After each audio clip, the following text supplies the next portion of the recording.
तमाम तारीफ़ें उस क्रिएटर के लिए जिसने इस यूनिवर्स को एक मकसद के तहत पैदा किया है। रिस्पेक्टेड जनाब जावेद अख्तर साहब, मिस्टर सौरभ द्विवेदी और respected audience, thank you all for being here today. आज की डिबेट में चूंकि हम बात करने वाले हैं डज गॉड एग्जिस्ट के टॉपिक पर, तो ये एक ऐसा टॉपिक है जिसके मुताल्लिक कोई भी डिसीजन लेने के लिए अलग अलग स्टैंडर्ड्स हो सकते हैं। लिहाजा डिबेट के शुरू में ये ज़रूरी है कि हम ये जान लें कि आज के इस टॉपिक में कौन सा स्टैंडर्ड सही होगा और कौन सा गलत होगा। सबसे पहला स्टैंडर्ड जिसे मैं समझता हूं कि हमारे रिस्पेक्टेड जनाब जावेद अख्तर साहब बड़ी तेजी के साथ उसकी तरफ लपकेंगे, वो है साइंस।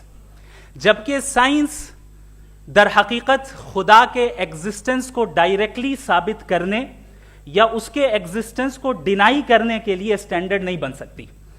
और उसकी वजह क्या है, ये मैं नहीं कह रहा, ये वो लोग कह रहे हैं जो साइंस के एक्सपर्ट्स हैं। नेशनल एकेडमी ऑफ साइंस कहती है science doesn't have the processes to prove और disprove the existence of God. Why? क्योंकि साइंस का ताल्लुक एम्पेरिकल एविडेंस से है और एम्पेरिकल एविडेंसेस का ताल्लुक हमारे नेचुरल और फिजिकल वर्ल्ड से है, जबकि गॉड नॉन फिजिकल और सुपर नेचुरल रियलिटी है। लिहाजा नॉन फिजिकल रियलिटी को आप उस टूल के साथ नहीं चेक कर सकते जिसका काम फिजिकल रियलिटी को तलाश करना है। लिहाजा आज इस डिबेट में गॉड की एग्जिस्टेंस को साबित करने या उसे डिनाई करने में साइंटिफिक एविडेंस को एक्सेप्ट नहीं किया जाएगा। दूसरा स्टैंडर्ड हो सकता है रेविलेशन, कि रेविलेशन के जरिए हम यह साबित करें कि गॉड एग्जिस्ट करता है या नहीं। लेकिन यह स्टैंडर्ड भी आज इररेलेवेंट है। क्यों? क्योंकि रेविलेशन मेरे नजदीक सोर्स ऑफ नॉलेज है, वैलिड सोर्स ऑफ नॉलेज है, लेकिन हमारे जावेद अख्तर साहब के नजदीक ये वैलिड सोर्स ऑफ नॉलेज नहीं है। लिहाजा आज की डिबेट में मैं एक भी एविडेंस किसी भी मजहबी स्क्रिप्चर से नहीं दूंगा ताकि जावेद अख्तर साहब के लिए वो अनएक्सेप्टेबल ना हो। तीसरा जो मेयार हो सकता है वो है ऑब्जर्वेशन, कि भाई कोई कहे कि हमें खुदा दिखाओ, अगर है तो दिखाओ, या ये कि खुदा के एग्जिस्टेंस पर एम्पेरिकल एविडेंस दो, तो ये है दर हकीकत गलत टूल का इस्तेमाल करना। ये ऐसा ही है कि जावेद साहब मुझसे ये मुतालबा करें कि मुफ्ती साहब आप मेटल डिटेक्टर के जरिए प्लास्टिक डिटेक्ट करके दिखाएं। अब चूंकि प्लास्टिक डिटेक्ट नहीं हो पा रही है लिहाजा plastic does not exist. No, you are using the wrong tool. इस टूल से प्लास्टिक को डिटेक्ट नहीं किया जाता।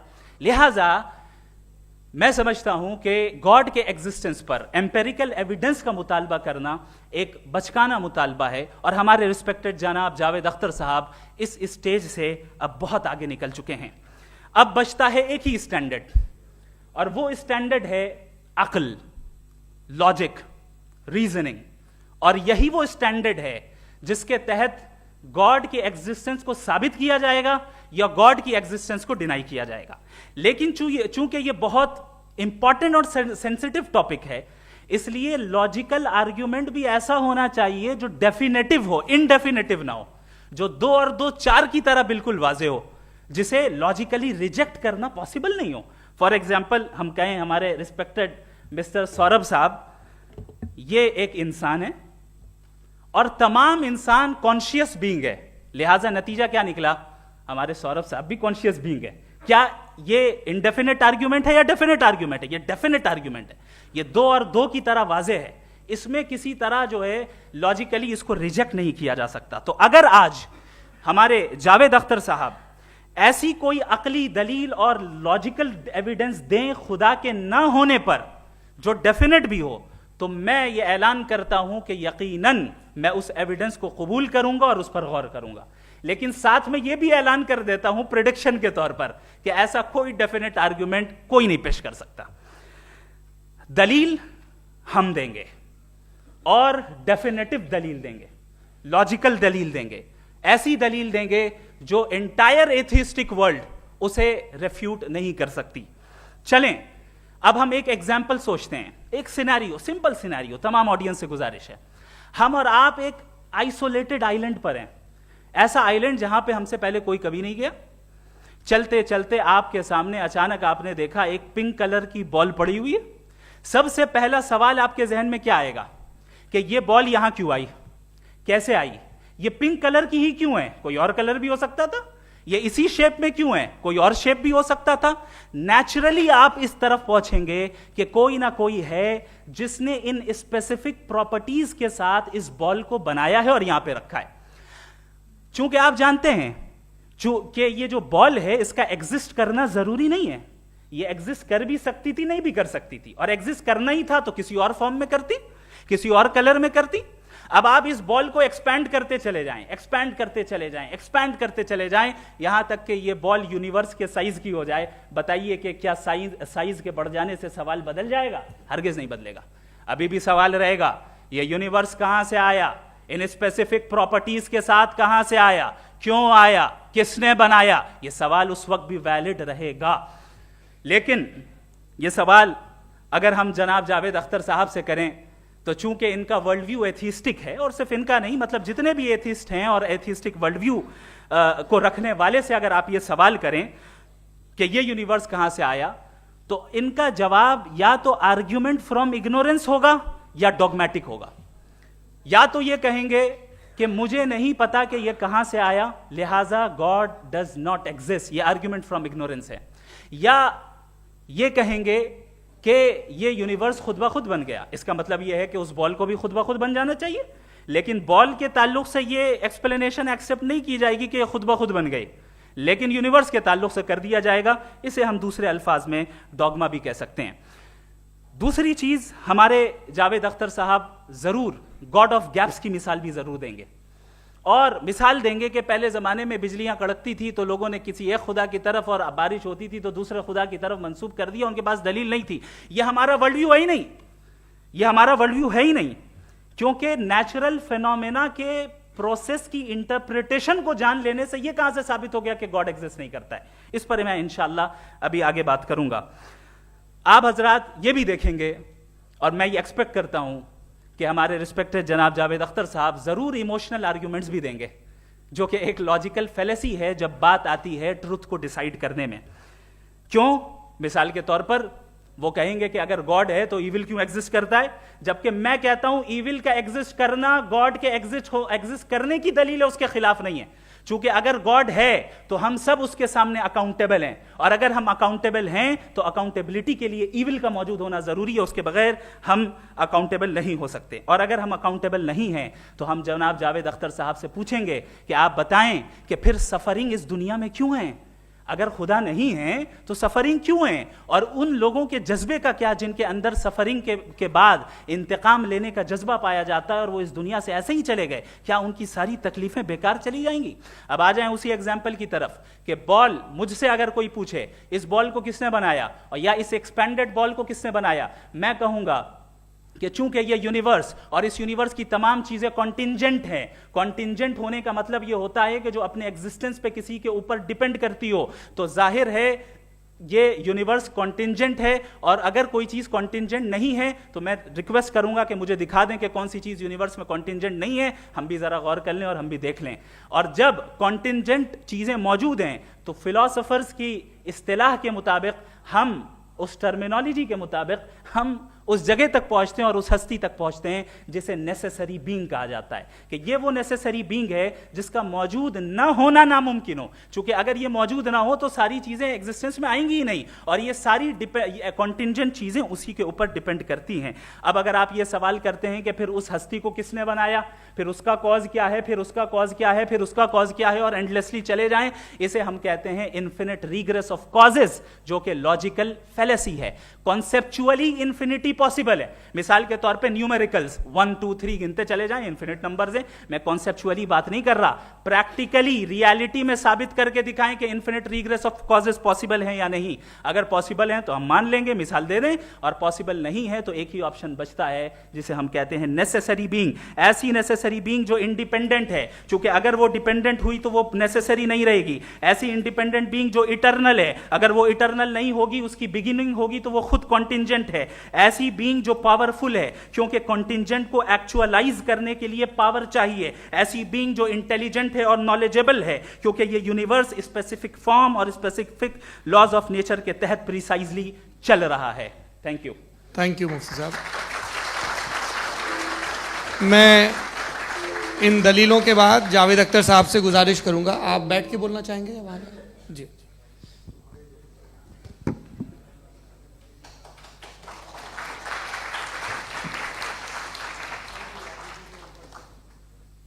पहले तो मैं मुफ्ती साहब को एक अच्छी खबर देना चाहूँगा कि मेरी नॉलेज साइंस के बारे में बड़ी मामूली है, तो आप फिक्र ना करें उसकी, लेकिन कुछ कॉमन सेंस है मुझ में।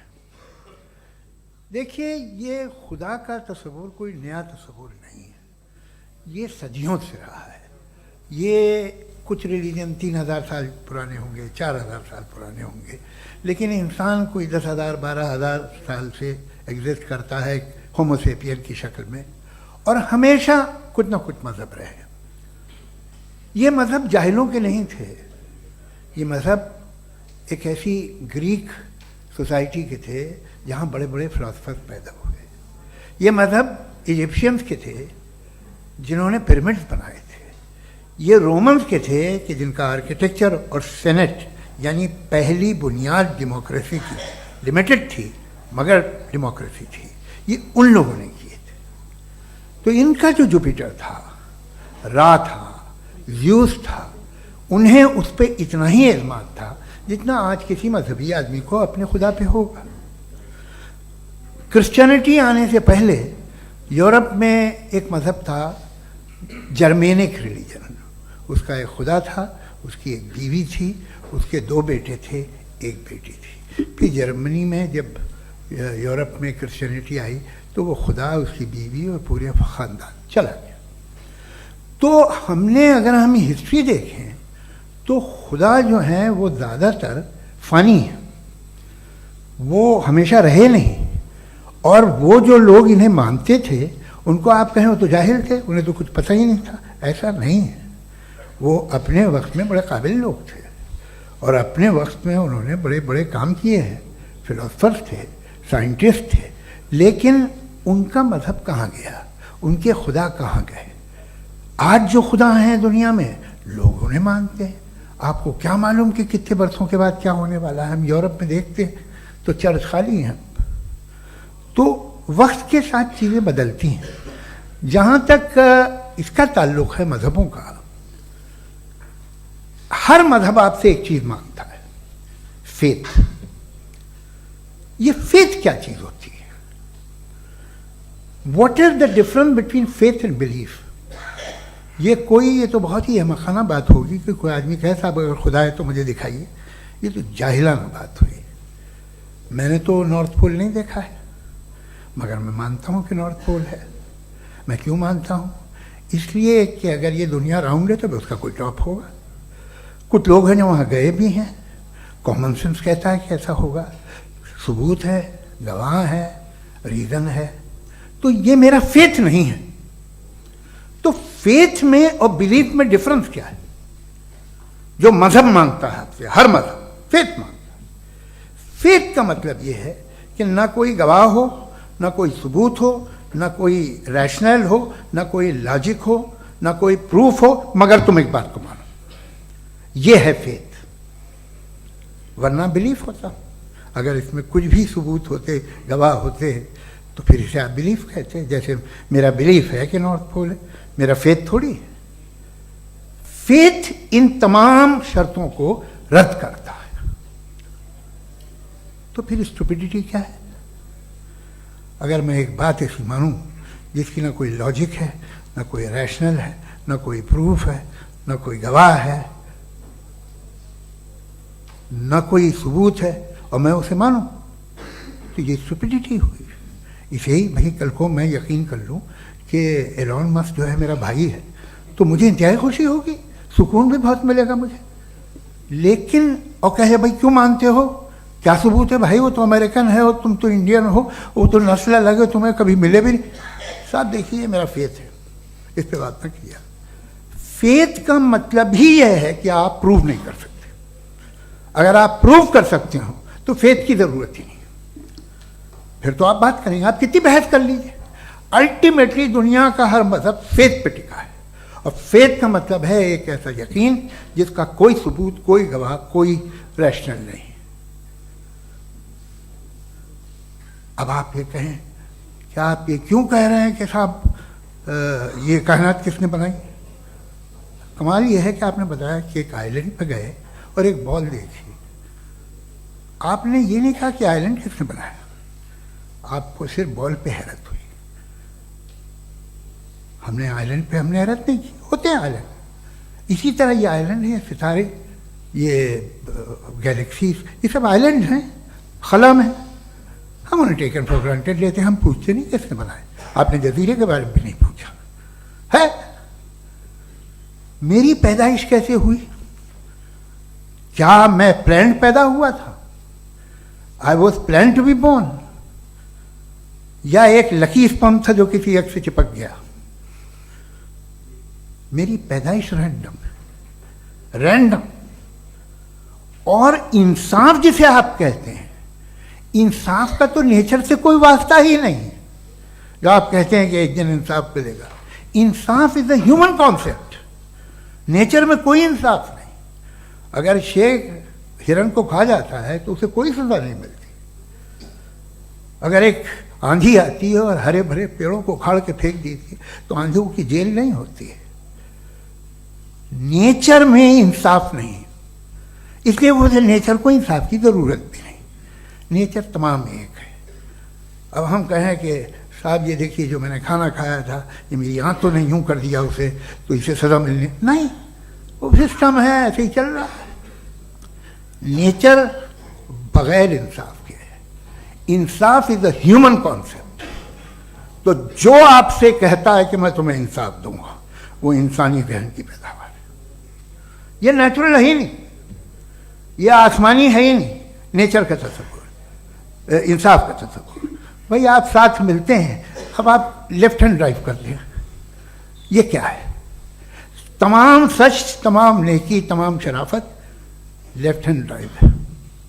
वरना क्या होगा, या तो आप क्रॉस कर देंगे, आपका एक्सीडेंट हो जाएगा, या आप किसी को मार देंगे, या ट्रैफिक जैम हो जाएगा। झूठ, बेईमानी, रिश्वतखोरी, ये तमाम जो है driving on the wrong side है। इसके ऊपर कुछ नहीं। ये तो हमने बनाया, जैसे हमने लेफ्ट हैंड ड्राइव बनाई है। ये कॉन्सेप्ट ऑफ इंसाफ जो है ये हमारा है, इसका नेचर से कोई वास्ता नहीं। शेर खा जाता है हिरन को, उसे जेल होती है क्या? कुछ भी नहीं, है ही नहीं। तो ये जो दुनिया के रिलीजन प्रॉमिस करते हैं आपसे इंसाफ, इसी से मालूम होता है कि ये मैन मेड है। ये तसव्वुर कहीं और का है ही नहीं। जो नेचर है, कुछ लोग कहते हैं नेचर ही खुदा है, तो नेचर में तो इंसाफ नहीं कहीं। और आप वादा कर रहे हैं कि तुम्हें मरने के बाद इंसाफ मिलेगा। मुझे अगर मिलेगा तो मैं बहुत खुश होऊंगा, लेकिन मैं यकीन नहीं कर पाता हूं, इसलिए कि मैं फेथ नहीं पैदा कर सकता। The very fact that religions demand faith, इसका मतलब है कि उनके पास जस्टिफिकेशन नहीं है। अच्छा था, फिर रिलीजन अगर मॉडरेशन में है, कोई सा भी नहीं, वो आप में कुछ खूबियां भी पैदा करता होगा। देखिए उससे ये फ़ायदा है, वो फ़ायदा है।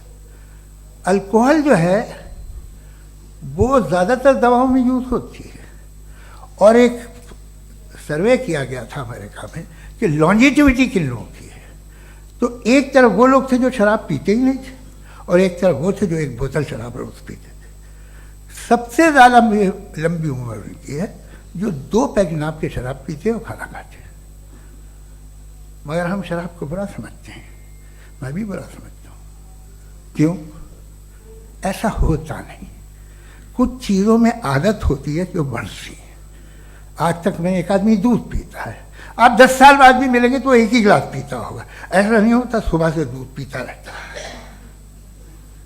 मिल्कोहलिक मैंने नहीं देखे, अल्कोहलिक होते हैं। ये टेंडेंसी है मजहब की कि वो बढ़ता है, जैसे कैंसर बढ़ता है, जैसे शराब बढ़ती है। कुछ लोग होंगे जो उसे सही तरह से यूज़ करते हैं। मुझे यकीन है कि हमारे मुफ्ती साहब भी उनमें से एक हैं, इनसे बहुत खुशी हुई मुझे इनसे मिलकर। लेकिन कितने लोग हैं कि आज आप देखते हैं दुनिया में जो तबाहियाँ हैं, इनमें कितना हाथ है उन लोगों का जो बिलीवर कहते था मजहब ये नहीं कहता, ना कहता होगा, मगर जब ये मजहब पीते हैं तो ऐसे बिहेव करते हैं। थोड़ा सा अगर हो तो शायद बहुत अच्छी बात, लेकिन शराब थोड़ी सी नहीं रहती, उसमें टेंडेंसी है पहले। थोड़ा सा अगर 2-3 कैंसर के सेल हो ना बॉडी में तो आदमी सिम रहेगा, लेकिन वो 2-3 सेल नहीं रहते, वो मल्टीप्लाई होते हैं।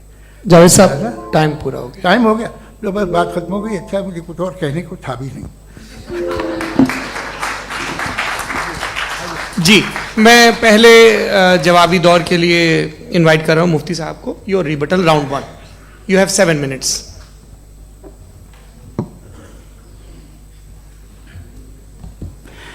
Thank you very much Javed साहब, आपकी बात को सुनकर बड़े महजूज हुए हम लोग। महजूज, do you understand? We enjoyed. Okay, अब थोड़ा सा लॉजिकली उसको हम लोग देखते हैं। दरअसल हम लोगों ने कल गुजारिश की थी मुफ्ती साहब से भी, जावेद साहब से भी, कि हिंदुस्तानी ज़बान आम फहम सबको समझ में आ जाए, और जहां कहीं आप मुश्किल शब्द इस्तेमाल करें वहां बताते भी चलें। Thank you. तो सबसे पहले हमारे रिस्पेक्टेड जावेद साहब ने हवाला दिया कि खुदा फानी है। कितने मजहब आगे चले गए, किसी ने जुपिटर को खुदा माना, किसी ने किसी को माना। मैं कहता हूं जिसने कॉन्टिंजेंट चीज को खुदा माना, गलत माना, वो खुदा ही नहीं, वो खुदा ही नहीं है। हम तो नेसेसरी बीइंग को साबित करने बैठे हैं, वो नेसेसरी कॉज जो इटरनल है, जो अबदी भी है और अजली भी है।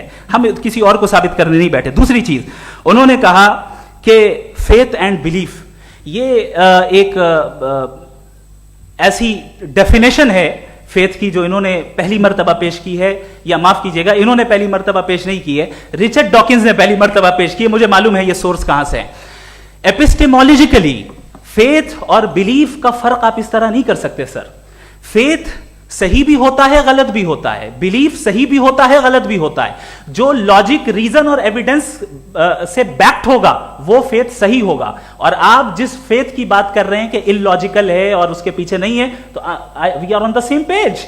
हम नहीं मानते उस फेथ को, जो फेथ ऐसा हो जिसके पीछे कोई लॉजिक ना हो, एविडेंस ना हो, हम नहीं मानते। हम तो उस फेथ के कायल हैं जिसके पीछे लॉजिक हो और एविडेंस हो। तो बिलीफ सही भी होता है, गलत भी होता है, फेथ भी सही होता है और गलत भी होता है। तो आज फेथ और बिलीफ के डिफरेंस पे बात नहीं हो रही है। आज आप चाहे फेथ एक्सेप्ट कर लें या बिलीफ एक्सेप्ट कर लें, आज ये बात होगी कि ट्रूथ क्या है, चाहे ट्रू बिलीफ सही है या ट्रू फेथ सही है, और फॉल्स फेथ क्या है और फॉल्स बिलीफ क्या है, बात इस पे हो रही। दूसरी चीज इन्होंने पूछा, स्टुपिडिटी फिर क्या है? अगर फेथ रिलीजन स्टुपिडिटी नहीं है तो और क्या है? चूंकि फेथ का मुतालबा करते हैं तो स्टुपिडिटी क्या है? मैं कहता हूं स्टुपिडिटी एथिज्म है। उसकी वजह यह है कि आप एक सड़क पे जा रहे हो और आप किसी गार्डन में जाएं और देखें वहां लिखा है फूलों के साथ, I love Javed Akhtar, and I really do, I love you sir. So जब आप वहां पर पहुंचे तो वहां पहुंचकर अब ये बताएं, क्या आप ये कहेंगे वाह व्हाट अ नेचुरल सिलेक्शन? ये क्या नेचुरल सिलेक्शन है? नहीं, ये प्रिसाइजली डिजाइंड है, इसके पीछे डिजाइनर है। लिहाजा अगर कोई एक ऐसी कॉमन सेंस की बात को कबूल नहीं कर रहा है कि यूनिवर्स जो इतने प्रिसाइजली काम कर रहा है, हम कह दें कि खुद ब खुद बन गई, मैं समझता हूं इससे बड़ी स्टुपिडिटी और कुछ नहीं है। ये इरैशनल चीज है। फिर हमारे सर ने कहा कि आपने बॉल पे फोकस किया, आइलैंड पे फोकस नहीं किया। अरे आइलैंड को किसने बनाया यही समझाने के लिए तो बॉल की मिसाल दे रहा हूं। और बॉल भी कॉन्टिंजेंट है, आइलैंड भी कॉन्टिंजेंट है, दोनों नेसेसरी बीइंग का मुतालबा करते हैं।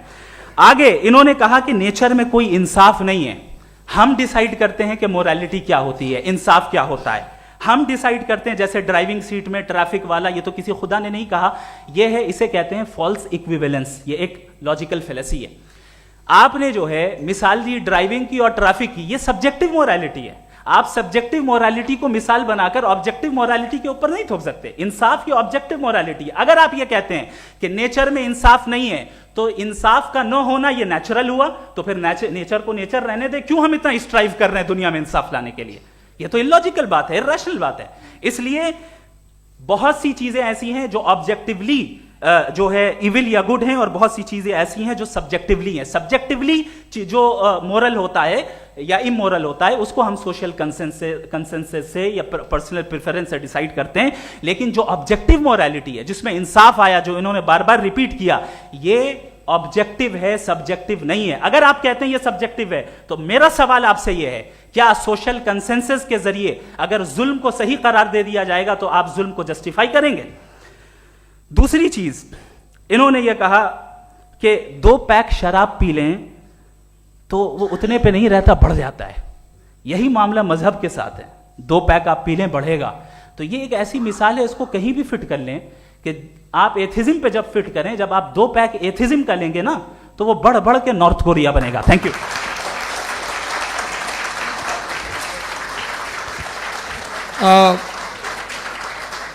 फर्स्ट राउंड की रिबटल के लिए मैं जावेद साहब को इनवाइट कर रहा हूं। आपके पास 7 मिनट का वक्त है, रीसेट कर दीजिएगा प्लीज। मुझे इस बात की खुशी है कि मुफ्ती साहब ने भी मान लिया कि नेचर में कोई इंसाफ नहीं है। तो कोई भी चीज़ जो इंसान ने नहीं बनाई है उसमें इंसाफ नहीं होता है। एक बात मैं आपसे अर्ज़ करूँ, ज़रा पता लगा लीजिएगा, ये जो आप बाग में जाते हैं बेहद खूबसूरत फूल देखते हैं ना, इनमें से कोई नेचुरल नहीं है। ये सारे फूल क्रॉस करके बनाए गए हैं। जो जंगल में फूल होते हैं नहायत मामूली होते हैं, ये फूल इंसानों ने बनाए हैं। जो आप बाग में देख के वाह वाह कहते हैं, ये इंसानों के बनाए हुए हैं। डिफरेंट फूलों को क्रॉस करके, डेवलप करके, फिर क्रॉस करके इस तरह से बनाए गए। नेचुरल फ्लावर नहीं। किसी जंगल वीरान में जाके आप गुलाब के फूल नहीं देखेंगे। ये सब बनाए हुए इंसान ने, बहुत से काम इंसान ने किए हैं। बाकी है कि आपने मेरी एक बात का जवाब नहीं दिया, जिससे मुझे शिकायत है कि फेथ क्या है और आप फेथ मांगते क्यों हैं मुझसे? आप तो लॉजिकल हैं, आपके पास तो सारे रैशनल्स हैं, आपके पास सारे सबूत हैं, तो आपको फेथ की डिमांड क्यों करते हैं कि भाई तुम सरेंडर कर दो और सवाल मत करो? कोई मजहब सारे सवाल करने की इजाजत नहीं देता है और मना करता है कि ज़्यादा सवाल ना करो, बह जाओगे तुम। आप क्यों रोकते हैं? हकीकत यह है कि इंसानी तारीख क्या है। इंसानी तारीख ये है कि दुनिया में 2 तरह के लोग हुए हैं। एक वो जिन्होंने अपनी लाइल्मी की परस्तिश की है, दूसरे वो जिन्होंने अपनी इग्नोरेंस या लाइल्मी से झगड़ा किया है और मालूम किया है कि क्या है। ये जो आप कह रहे हैं, आज आप हैरान हैं कि भाई ये यूनिवर्स कैसे बनी।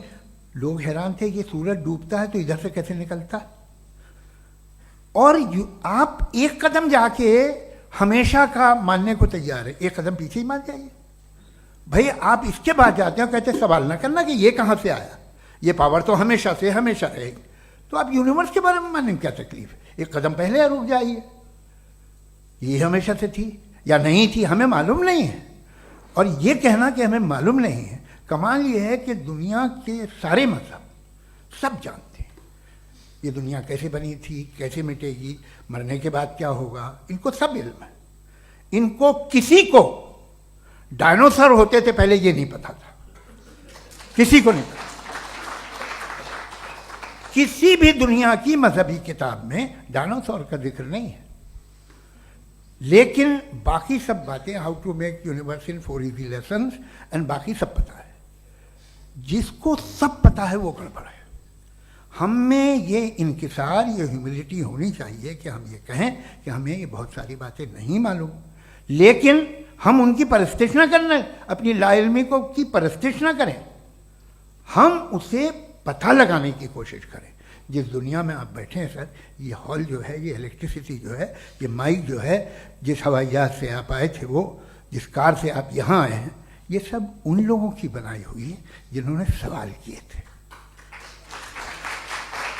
ये दुनिया जिसमें आप आज आराम से हैं, ये उन लोगों की बनाई है कि जिन्होंने सवाल किए थे। और हर स्टेज पे इन सवालों को मकरूह कहा गया था, गलत कहा गया था। आप जरा तारीख पढ़िए, एक बड़ी दिलचस्प किताब है बर्ट्रैंड रसेल की, जिसमें उसने रिलीजन एंड साइंस कि कब से रिलीजन जो है साइंस के अगेंस्ट है। और हद तो यह है कि भाप के इंजन के खिलाफ थे, स्टीम इंजन के भी खिलाफ थे, और फतवे हुए उन पर, वेटिकन ने दिए। तो ये हमेशा, अभी जैसे ही ये राइट विंगर आते हैं अमेरिका में पावर में, तो वो जो अपना ये क्या बोलते हैं उसे, सीड क्या बोलते हैं, सीड क्या जो, हाँ नहीं सीड जो होते हैं जिस पे जी नहीं भाई, वो जो ह्यूमन बॉडी के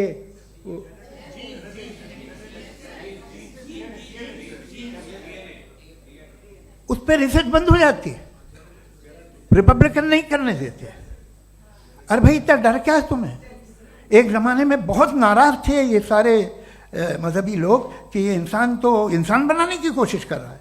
आपको क्या तकलीफ भाई, बना ले तो बना लेने दो, ये खौफ क्या है? और ये सब आज जो आप कह रहे हैं नामुमकिन है, ये कैसे हुआ? मुझे एक किस्सा याद आता है।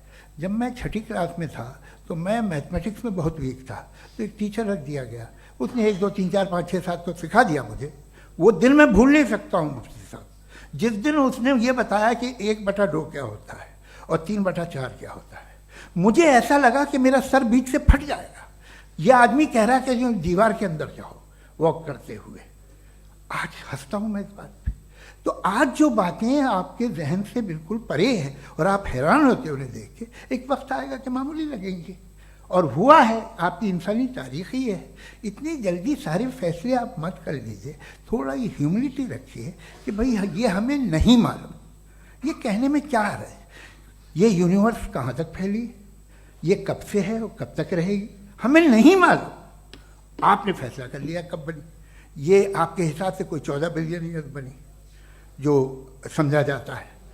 उससे पहले हजारों करोड़ों अरबों साल तक खुदा बैठा क्या कर रहा था? खामोश बैठा था, ऐसे ही जमाइयाँ ले रहा था। फिर उसे आइडिया आया, यार एक काम करते, वक्त अच्छा गुजर जाएगा, यूनिवर्स पर आपसे सोचिए। वो तो हमेशा से है ना, मगर यूनिवर्स हमेशा से नहीं है, ये तो बनाई गई है। और उससे पहले क्या था, इनका क्या काम था? कैसी बात है, ये बड़ा आसान है। जो बात हमें आज धीरे धीरे पता चली है, बरसों 2000 और 2500 साल पहले आपको किसी ने बता दिया कि क्या था, आप मान गए, और तब से वही मान रहे हैं जो 2500 साल पहले कहा गया था। सब कुछ बदल गया है, सॉल्व हो रही हैं चीज़ें। अभी साइंस बिल्कुल दावा नहीं करती, या कोई फिलोसफर ये दावा नहीं करता कि हमें सब मालूम, बल्कि वो कहता है कि हमें जितना मालूम होता है उससे ये मालूम होता है कि हमें कितना कम मालूम। तो हम अपनी जहालत से लड़ें, उसकी परस्तिश न करें। जी, टाइम है। Thank you so much. मैं तर्कों की श्रृंखला में राउंड 2 के लिए मुफ्ती साहब को आमंत्रित कर रहा हूँ। आपके पास एक बार फिर से 7 मिनट का वक्त है। शुक्रिया।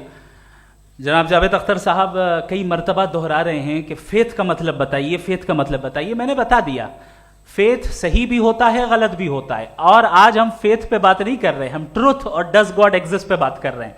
क्या डज गॉड एग्जिस्ट, ये ट्रुथ यानी गॉड है या नहीं है, इसमें से दोनों ट्रुथ क्या है। अब आप उसे फेथ कह लें, बिलीफ कह लें, नॉट माई बिजनेस। उसके बाद आपने कहा कि भाई सवाल करने से मजहब रोकता है। मैं कहता हूं जो रोकता है वो रोकता होगा, मैं नहीं रोकता, बल्कि सवाल करें, सवाल करना चाहिए। सवाल कर करके तो हम आगे बढ़ते हैं, तरक्की करते हैं, और इसीलिए मैं आज यहां पे आया हूं। लेकिन सवाल सिर्फ खुदा से नहीं होगा, आपसे भी होगा। सवाल एथिज्म से भी होगा, सवाल सिर्फ मजहब से नहीं होगा, सबसे होगा। और आज मैं सवाल करूंगा और उम्मीद है कि आप जवाब देंगे। अभी तक आपने वैसे कॉन्टिंजेंसी आर्ग्यूमेंट का कोई जवाब नहीं दिया। चलें, आपने कहा यूनिवर्स के बारे में इटर्नल क्यों नहीं बोल देते। ये चूंकि लॉजिकली पॉसिबल ही नहीं है कि यूनिवर्स इटर्नल हो। यूनिवर्स एक कॉन्टिंजेंट चीज है जो टाइम एंड स्पेस के पाबंद है, टाइम एंड स्पेस से बाउंड है। जो टाइम एंड स्पेस से बाउंड होगा वो कॉन्टिंजेंट होगा, जो कॉन्टिंजेंट होगा वो उसकी बिगिनिंग हुई होगी, जिसकी बिगिनिंग हुई होगी वो इटर्नल नहीं हो सकता। ये तो कॉमन सी बात है।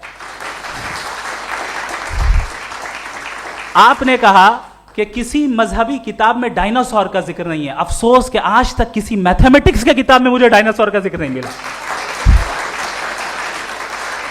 तो इसका मतलब मैथमेटिक्स की किताब बेकार है? नहीं, उसका वो टॉपिक नहीं है। रेवलेशन का और मजहबी किताबों का टॉपिक ये नहीं है कि आपको आके बताए साइकिल कैसे बनाते हैं, या आकर ये बताएं कि जो है डायनासोर कब था।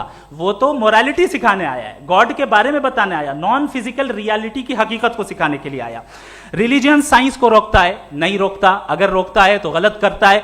रिलीजियन साइंटिज्म को रोकता है, जिसमें हमारे जावेद साहब मुब्तला है। साइंस और साइंटिज्म में फर्क है। साइंटिज्म यह है कि आप समझें कि साइंस और साइंटिफिक मेथोडोलॉजी ये नॉलेज को हासिल करने का वाहिद सोर्स ऑफ नॉलेज है। यह है साइंटिज्म। हम इसे रिजेक्ट करते हैं।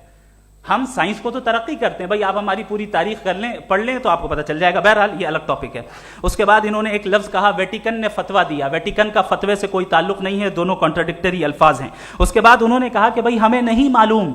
अगर नहीं मालूम तो क्लियरली कह देना कि नहीं मालूम है, इसमें क्या हर्ज है? तो वही तो मैं कह रहा हूं ना कि आप कह दें कि नहीं मालूम, लेकिन क्लेम क्यों कर रहे हैं कि गॉड एग्जिस्ट नहीं कर रहा है? आप कह दें नहीं मालूम है, हो सकता है हो सकता ना हो, लेकिन आप क्लेम कर रहे हैं। The moment you say God does not exist, this is a claim, and now the burden of proof is upon you too, जैसे हमारे ऊपर है। और क्यों है मैं बताता हूं, क्यों है ये भी मैं बताता हूं। फिलोसॉफिकली जो क्लेम होता है ना, सिर्फ ये नहीं होता कि इंसान कहे पॉजिटिव क्लेम करे और नेगेटिव क्लेम करे तो बर्डन ऑफ प्रूफ नहीं है। आप मिसाल के तौर पे मैं कहूं कि फुला उस कमरे में कोई नहीं है, मैंने एक नॉलेज का क्लेम किया है। उस कमरे में कोई नहीं है, मैंने एक नॉलेज का क्लेम किया। या तो मैं कहूं मुझे नहीं पता, हो भी सकता है नहीं भी हो सकता है, this is not a claim. लेकिन जब मैं कह रहा हूं कि वहां कोई नहीं है, या मैं कह रहा हूं वहां कोई है, दोनों क्लेम है और दोनों के ऊपर बर्डन ऑफ प्रूफ है। हमारे ऊपर भी बर्डन ऑफ प्रूफ है। मैंने कंटिजेंसी आर्ग्यूमेंट दिया, इसे तोड़कर दिखाइए। आखिरी चीज, इन्होंने कहा कि खुदा दुनिया बनाने से पहले 150 साल पहले या करोड़ों साल पहले क्या कर रहा था। अरे हजरत, चलें बहरहाल मैं जवाब दे देता हूं। आप हमारे रिस्पेक्टेड पर्सनालिटी हैं, अगर आप नहीं होते तो मैं ऐसे एंटरटेन ही नहीं करता। टाइम, ये 100 साल पहले या 100 साल बाद, पहले बाद में अभी, ये वो अल्फाज हैं जिनका ताल्लुक टाइम से है। टाइम शुरू ही हुआ है यूनिवर्स की बिगिनिंग के बाद, तो उसके पहले खुदा क्या कर रहा था? सवाल इलॉजिकल है, ये फेलेसी है। यानी आप ये कह रहे हैं कि यूनिवर्स के बनने से पहले खुदा क्या कर रहा था? टाइम के बनने से पहले, पहले का ताल्लुक टाइम से, टाइम उस वक्त था ही नहीं, तो ये सवाल ही इनवैलिड है खुदा के ताल्लुक से। दूसरी चीज, आर्ग्यूमेंट ऑफ कंटिजेंसी जो मैंने आपके सामने पेश की है, आपने बार बार ये प्रूफ किया और ये कह रहे हैं कि गॉड ऑफ गैप्स। देखिए पहले नहीं मालूम था, साइंस ने कर दिया। सिंपल्स की मिसाल से मैं समझा देता हूं। जिस गैप्स की आप बात कर रहे हैं ना, साइंस उन गैप्स को जिन चीज के जरिए भी प्रूव करेगा वो कॉन्टिजेंट ही होगा। अब चाहे वो फोर्स हो, मैटर हो या एनर्जी हो। लिहाजा सवाल हमारा उस वक्त भी वैलिड होगा जब तक कि आप नेसेसरी बीइंग पे ना आ जाएं। और इन्फिनिट रिगरेस पॉसिबल नहीं है of causes in practical world, तो जाहिर है कहीं रुकना पड़ेगा, जहां रुकेंगे वही खुदा है। दूसरी चीज, आपने ये कहा, क्या कह रहा था मैं, किस पॉइंट को? What? Oh no, after that, just now. हाँ, जहां रुकेंगे वही खुदा है। बहरहाल, तो टाइम का जिक्र हो गया, गॉड ऑफ गैप, सॉरी, या इसकी एक मिसाल आप ले लें। एक कार है, एक साहब ने देखा कि भाई कार जो है उसके व्हील्स कितने अच्छे लगे हुए हैं, सही जगह पे।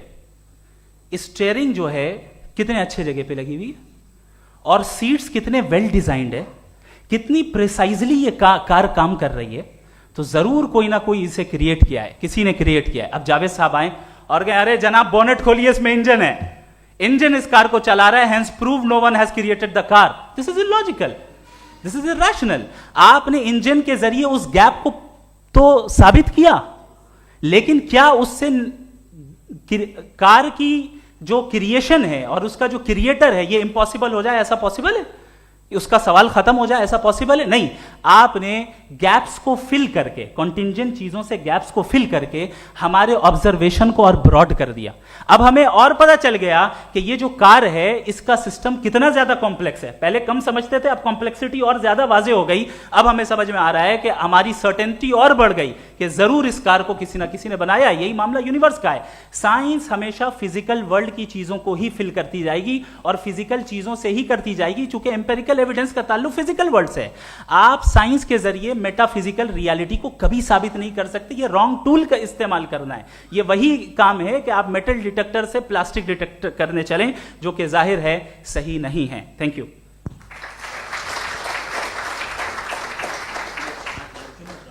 जी, ये आर्ग्यूमेंट का राउंड 2 है। हाँ। 7 मिनट है। पहले तो मैं आपसे अर्ज करूं कि आपने कहा कि जब कायनात ही नहीं थी तो वक्त भी नहीं था, कुछ भी नहीं था। कैसे नहीं था? खुदा था। एक एग्जिस्टेंस तो था ना खुदा का। तो जब खुदा था तो वक्त भी होगा। ऐसा नहीं कि कुछ भी नहीं था, खुदा था। अच्छा, बाकी एक आपने कहा साहब आप साबित कीजिए, आपके पास भी लॉजिक है या मेरे पास भी लॉजिक है। आप मेरा जिम्मेदारी नहीं है साबित करना कि खुदा है। बर्टन रसल ने बड़ी अच्छी बात कही। बर्टन रसल ने बड़ी अच्छी बात कही। मैं आपसे अगर ये दावा करूं कि एक चाय की केतली मरीख के चारों तरफ घूम रही है, मार्स के चारों तरफ, तो ये आपका काम नहीं है कि आप साबित करें कि कोई चाय की केतली नहीं है। ये मेरा काम है, मैंने दावा किया है। ये दावा तो मजहबी लोग करते हैं कि खुदा है। मैं क्यों साबित करूं कि नहीं है? जब तक आप मुझे कन्विंस नहीं कर देंगे मैं नहीं मानूंगा। आपकी जिम्मेदारी है, मेरी जिम्मेदारी नहीं है। दोयम ये कि ये जो आप कह रहे हैं, जो गैप्स हैं, ये गैप जब जब किसी मजहब को चैलेंज करते हैं, जब ऐसा कोई बात आती है तो हंगामा हो जाता है कि जब वो चैलेंज करें किसी फेथ को। ये तमाम साइंस जो है इसे मुख्तलिफ जगहों पे मुख्तलिफ वक्तों में मजहब ने रोकने की कोशिश की है। ये किताब है religion and science, Burton Russell की, पढ़िएगा, अच्छी लगेगी आपको।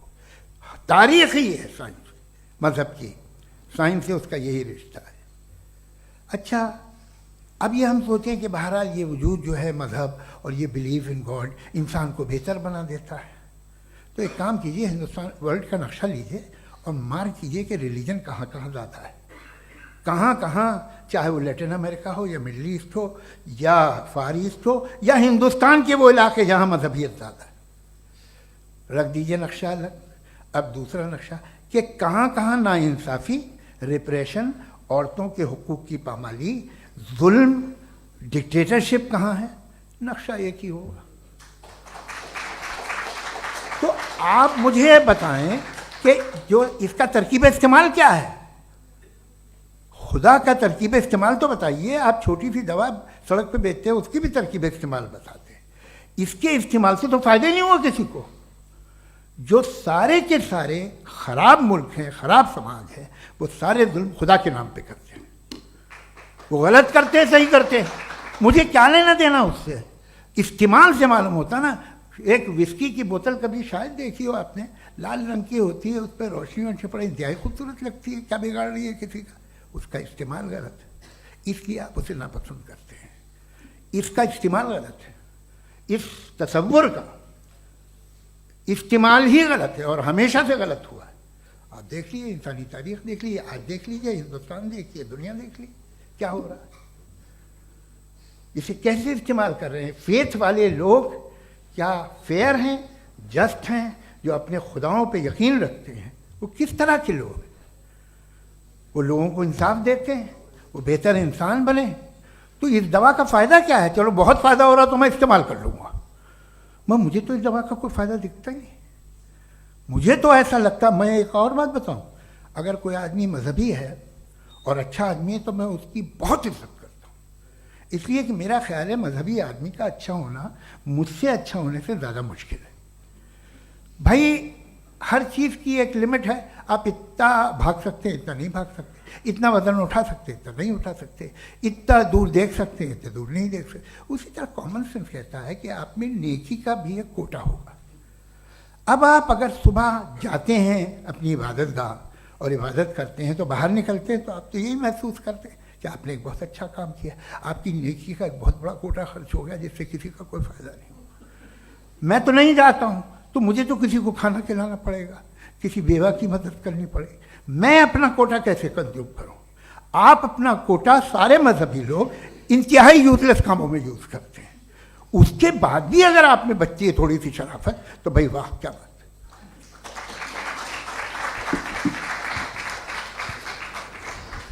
एक तो मुझे ये बात बहुत अच्छी लग रही है कि दोनों ही विद्वान समय को मानते हैं और बहुत समय से अपनी दलीलें और बाज दफ़ा समय से पहले अपनी तकरीरें पूरी करके अपनी अपनी कुर्सी पर बैठ रहे हैं। ये इस आर्ग्यूमेंट का राउंड 2 पूरा हुआ। अब रिबटल का राउंड 2 है और उसके बाद क्रॉस एग्जामिनेशन होगा। नहीं, आपका आर्ग्यूमेंट हो गया सर। हमारे यहाँ स्कूल के सिलेबस में पंच परमेश्वर कहानी पढ़ाई जाती है, प्रेमचंद जी की लिखी हुई। आप निश्चिंत रहिए, आपके कोई राउंड में मिस नहीं होने दूंगा। रिबटल का राउंड 2, मुफ्ती शमाइल नदवी साहब।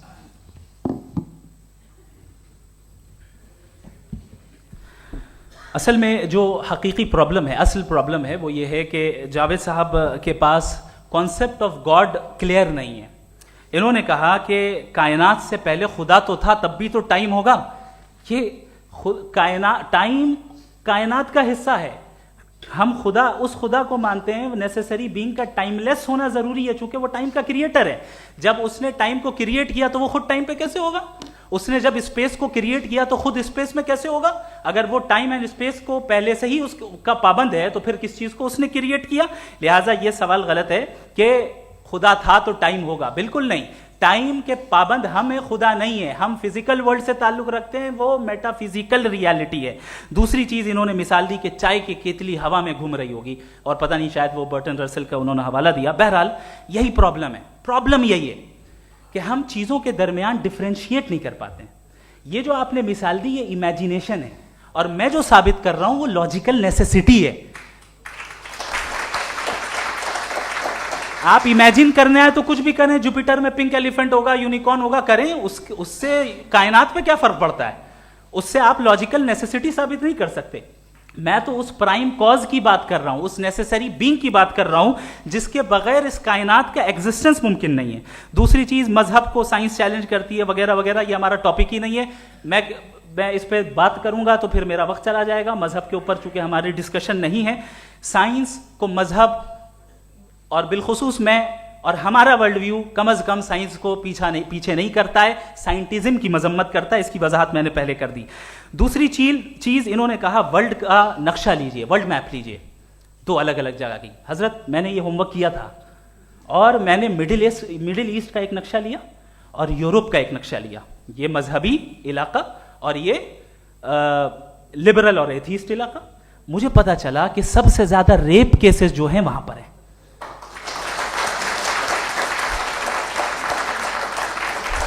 मुझे ये पता चला यूएन की रिपोर्ट के मुताबिक, मैं ये अपने घर से नहीं लेके आ रहा, कि जो वर्किंग वुमेन है यूरोपियन कंट्रीज में, उसमें 81% वुमेन सेक्सुअल हैरेसमेंट का वर्क में शुमार हो रही है। ये मिडिल ईस्ट में नहीं हो रहा है, वो मजहबी लोग हैं इसलिए नहीं हो रहा है। दूसरी चीज, आपने ये कहा कि मजहबी आदमी का अच्छा होना हमारे अच्छे होने से बहुत मुश्किल है, बहुत मुश्किल है। तो इसका मतलब यह है कि गॉड के अलावा आपके पास अच्छे और बुरे का कोई स्टैंडर्ड है। मैं चाहूंगा कि कन्वर्सेशनल स्टाइल वाले डिस्कशन और सेगमेंट पे इसी पे बात कर लेते हैं। Thank you very much.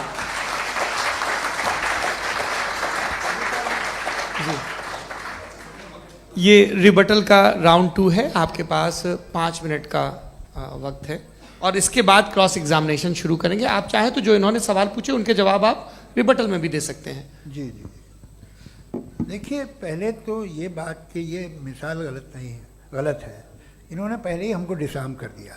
कह लिया अकल से मामला सॉल्व नहीं हो सकता, लॉजिक से आप पहुंच नहीं सकते। ये एक मेटाफिजिकल चीज़ है। मेटाफिजिकल अजीब सा लफ्ज़ है, ठीक से किसी को माने नहीं मालूम इसके, तो ऐसा लगता है कुछ बड़ी चीज़ है। अरे भाई, क्या होता है मेटाफिजिकल? बताओ, खड़ी हो। ये एक लफ्ज़ है जो कहीं भी इस्तेमाल हो जाता है। जब आप एक बात कर रहे हैं और आप मुझसे बहस कर रहे हैं तो मुझे मेटाफिजिकल मत बताइए, आप लॉजिकली मुझे प्रूफ किए। और अगर लॉजिकली आप नहीं बात करते साहब ये मेटाफिजिकल है, तो फिर हम आप बात क्या कर रहे हैं? मेरा आपका किस ज़बान में कॉन्वर्सेशन होगा? और ये कहना कि वक्त पहले नहीं था, तो फिर क्यों कहते हैं ये हमेशा से और हमेशा रहेगा? हमेशा वक्त है, तो आप कैसे कहते हैं वो हमेशा से है और हमेशा रहेगा? हमेशा का मतलब है कोई वक्त, अगर वक्त ही नहीं है तो हमेशा कैसे? बाहर वो रहेगा। अब मैं ये देखता हूँ, आपने कहा ना कि वहाँ रेप ज़्यादा होते हैं, तो हम एक बात देखते हैं कि ये दुनिया जिस पे वो कादर मुतलक है, जिसकी मर्जी के बगैर पत्ता भी नहीं हिलता, ओमनीपोटेंट है, ये दुनिया चल कैसे रही है? और इस दुनिया का हाल क्या है? 45,000 बच्चे जो 10 साल की उम्र से कम थे वो गाजा में मरे। भूख से काला हांडी में बच्चे मरते हैं और डिप्थेरिया से मरते हैं। डिप्थेरिया अजीब मर्ज है, गले में जाली बनना शुरू होती है, बच्चा नीला हो जाता है, गरीब का बच्चा, इसलिए कि उपास इलाज नहीं। ये कादर मुतलक है जो चाहे कर दे, इससे आप दुआएं मांगते हैं हमारी ये काम कर दे वो कर दे, तो इसका मतलब डे टू डे लाइफ में वो इंटरफेयर करता है और ये देख रहा है वो। अगर वो वाकई भी है फॉर डिस्कशन सेक, तो मैं जब दुनिया देखता हूँ तो मेरे दिल में उसके लिए कोई इज्जत नहीं पैदा होती। ये क्या कर रहे हो तुम पूरे ऑल पावरफुल हो, ओमनीपोटेंट हो, ओमनी प्रेजेंट हो, तुम तो वहाँ गाजा में रहे होगे ना, तुम हर जगह हो। तुम देख रहे थे कि बच्चे की कैसे धज्जियां उड़ रही, तुम देख रहे थे और तुम चाहते हो मैं तुम्हारी परस्तिश करूंगा, तुम हो भी। अरे यार, इसके अच्छे तो हमारे चीफ प्राइम मिनिस्टर हैं, कुछ तो ख्याल करते हैं। कमाल है, आप किसकी इबादत कर रहे हैं? अगर वो है भी, ये दुनिया नाइंसाफी से, जुल्म से, जबर से, तशद्दुद से भरी हुई। और आप ये मत कहिएगा कि वो देख रहा है और वो बताएगा एक दिन। अगर वो देख रहा है और इंटरफेयर नहीं करता तो आप दुआ क्यों मांगते? आप कहते हैं मेरा ये काम करा दे, इसके मतलब है वो दखल दे सकता है, वो आपको नौकरी दिलवा सकता है, भले दूसरे आदमी को न मिले, मगर आपका काम कर देगा चूंकि आपने दुआ मांगी है। तो जब वो आपको नौकरी दिला सकता है, लड़की की शादी कर सकता है, बेटे को ग्रीन कार्ड दिलवा सकता है, तो कम से कम ये जो मर रहे हैं बच्चे, इनको रोक दे, कुछ तो करे। मुझे तो दुनिया में, इस दुनिया का कोई मालिक है, इसका ओमनीपोटेंट कोई रूलर है, और ये दुनिया ऐसी चल रही है। मैं तो चाहूंगा कि भाई ना हो, अगर हो तो बड़ी शर्मिंदगी की बात है। शुक्रिया।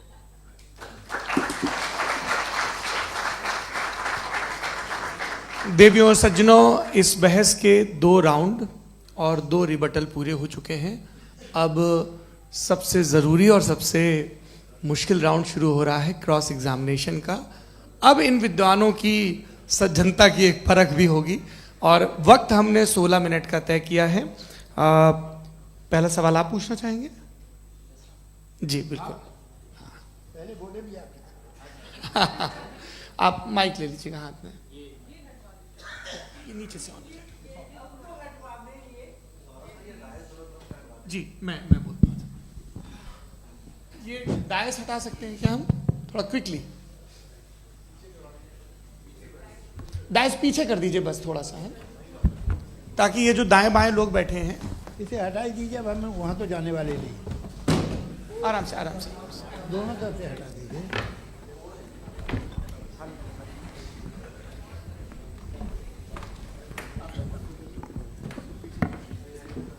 इस बीच आप लोग भी अपने अपने सवाल तैयार कर लें। ये ध्यान रखेंगे कि मैं यहाँ से सवाल लूँगा, आप लोगों को अपना हाथ ऊपर करना है, अपना नाम बताना है और अधिकतम 3 वाक्यों में अपना सवाल पूरा करना है। कई लोग सवाल की जगह भाषण देने लगते हैं, उससे आज बचना है। जी मुफ्ती साहब, पहला सवाल आपका, 16 मिनट हैं, हम दोनों लोगों के सवाल लेंगे। जी जी बहुत शुक्रिया। आपकी जो अभी बात हुई बहुत अहम थी, मैं इसको चाहूँगा कि आगे डिस्कस करूँ, लेकिन चूँकि अभी ये वो सेगमेंट है क्रॉस एग्जामिनेशन, तो सबसे पहला सवाल आपसे ये है कि जो मैं इतनी देर से कॉन्टिंजेंसी आर्ग्यूमेंट आपको बता रहा था, ये अकल से ही बता रहा था हजरत, आप ये बताएं कि आप इन्फिनिट रिग्रेस ऑफ कॉजेस को पॉसिबल मानते हैं या नेसेसरी बीइंग के एग्जिस्टेंस को सही समझते हैं? चूंकि 2 ही ऑप्शन हो सकता है, आप ये बताएं। देखिए, आपको मैं ईमानदारी से बात करूं, एक तो मैं कॉन्टिजेंसी वर्ड ठीक से समझता हूं और इस वक्त भी जो आपने अंग्रेज़ी के अल्फाज इस्तेमाल किए वो ज़रा थोड़े से मुझे डिफ़िकल्ट और कॉम्प्लिकेटेड लगे, तो आप ज़रा सिंपल ज़बान में सवाल कर सकते हैं? बिल्कुल कर सकता हूँ। जी। यूनिवर्स की हर चीज कॉन्टिंजेंट होने का मतलब यह है कि वो अपने एग्जिस्टेंस में किसी के ऊपर डिपेंडेड है। जो भी चीज डिपेंडेड होगी वो चीज इंडिपेंडेंट नहीं हो सकती, तो उसका कोई ना कोई कॉज होगा। तो अब आप क्या समझते हैं कि ये इन्फिनिट रीग्रेस है, यानी कॉज पर कॉज, कॉज पर कॉज, कॉज पर कॉज, और कभी कोई यानी ये एंडलेसली चलता रहा? क्योंकि अगर ऐसा होगा तो हम तो एग्जिस्टेंस में आते ही नहीं। लॉजिकली ये मुत्तफक अलैह चीज है, मुत्तफक अलैह, अग्रीड अपॉन। इस पे हमने एग्री किया था कि मुश्किल शब्द आएगा तो अर्थ बताना पड़ेगा। तो इन्फिनिट रीग्रेस तो पॉसिबल नहीं है, तो कहीं ना कहीं आपको रुकना पड़ेगा ऐसे नेसेसरी बीइंग पर। नहीं, कोई ज़रूरत नहीं रुकने की। किसने कहा आप रुकना पड़ेगा? आप रुकते हैं खुदा पे, आप नहीं रुकते। आप कहते हैं वो हमेशा से, जब उस वक्त से जब वक्त नहीं था। आप कहाँ रुकते हैं कि अब हुआ था वो? आप नहीं कहते। हम क्यों नहीं मान सकते कि यूनिवर्स जो है और बल्कि मल्टीवर्सेस जो है वो हमेशा से हैं, वो बनती है, बिगड़ती है। एक हमारे यहाँ एक चीज़ है ब्लैक होल, वो समेट लेता है वापस, फिर ब्लास्ट होता है, फिर फैल जाता है। और इसमें हमारी तो खैर कोई औकात ही नहीं है इंसान की। एक छोटे से ज़र्रे पे हम 50-60 साल की उम्र रखते हैं, जो करोड़ों अरबों साल की कायनात है उसमें, और पैदा भी नहायत ही बेहुदा वजह से हुए थे। तो इसमें ये सोचना कि इसकी वजूहात और ये क्यों है, ये डिपेंडेंट है, ये हम देख रहे हैं। क्या मालूम? आप सोचिए कि ये जो फैल रही है कायनात, ये कहाँ फैल रही है, ये कहाँ जा रही है, और ये फैल क्यों रही है? अरे बना ली थी तुमने, रुको भैया, काफ़ी है। ये फैल क्यों रही है? ये और कौन सी कायनात जिसे मैं दूरबीन से देखता हूँ तो 2 बिलियन लाइट ईयर पे है, उससे मेरा कोई वास्ता ही नहीं है। 2 बिलियन ईयर यानी अगर मैं 80,000 माइल्स पर सेकेंड से चलूं तो 20 करोड़ साल में वहां पहुंच जाऊंगा। इसकी ज़रूरत क्या थी? ये दुनिया, ये कायनात तो इंसान अशरफुल मखलूक़ात के लिए बनाई गई ना। तो ये सब ये टर्म समझ में नहीं आया, इसमें कोई ख़ास समझने वाली बात थी भी नहीं। ये जो अल्टीमेट कहा यह जाता है कि ये जो पूरी यूनिवर्स है, ये जो दुनिया है, ये इंसान के लिए बनाई गई। अच्छा, ये सब इंसान के लिए। क्यों साहब, सही है ना?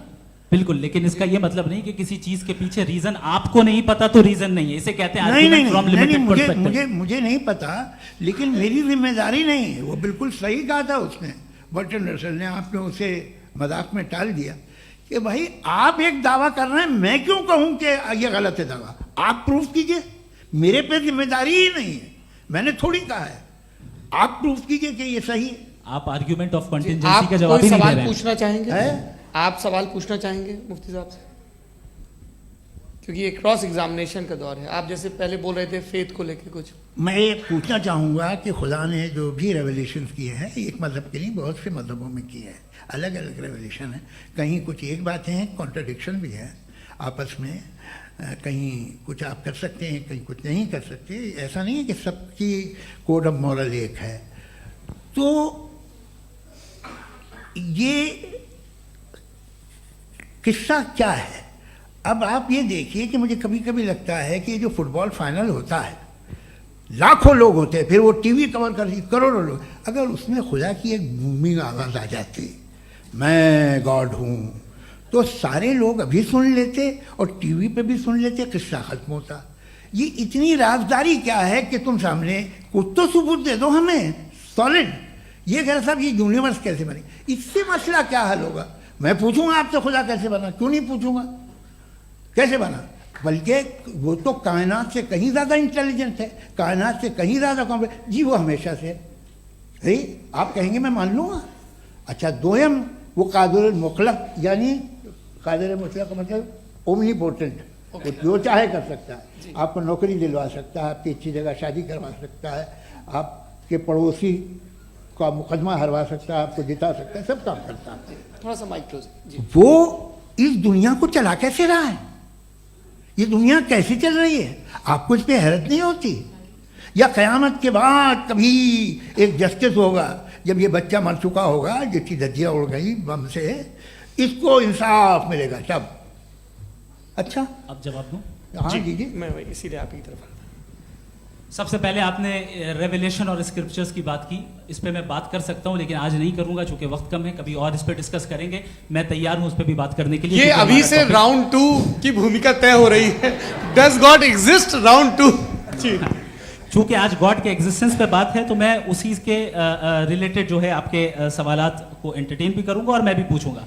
आपने कहा कि आपने साबित ही नहीं किया, जबकि आर्ग्यूमेंट ऑफ कॉन्टिंजेंसी बुनियादी आर्ग्यूमेंट है। आप मुझे कॉन्टिजेंसी का मतलब बताइए, आपका मतलब क्या है कॉन्टिजेंसी? कॉन्टिंजेंसी का मतलब यह हुआ कि हर वो वजूद जो किसी भी चीज का पाबंद है, हर वो वजूद या हर वो चीज जो अपने एग्जिस्टेंस में किसी भी चीज के पाबंद है और उससे बाउंड है, उसको उसकी जरूरत है, उस पर डिपेंड करती है, तो जाहिर सी बात है कि उसका कोई ना कोई कॉज होता है। ये तो अक्ल की बात है। ये आप रीजनिंग की बात करते हैं, मैं वही कर रहा हूं। दूसरी चीज आपने ये बात कही कि इतने बिलियन लाइट ईयर्स दूर है, उसका मेरा क्या लेना देना। फिर मेरे ख्याल से आपको ये नहीं कहना चाहिए I think therefore I am an atheist. आपको सोचना चाहिए, सिर्फ आप एक लिमिटेड दायरे में रहकर नहीं सोचें बल्कि बाहर निकलकर सोचें। आपने तीसरा सवाल किया, आपने 2-3 सवाल एक साथ किए। ऐसी बातें ना कीजिए, कुछ को इतराज हो जाएगा आप पे कि आप कुछ भी सोचिए। ये इजाजत आपको है नहीं, मुझे है।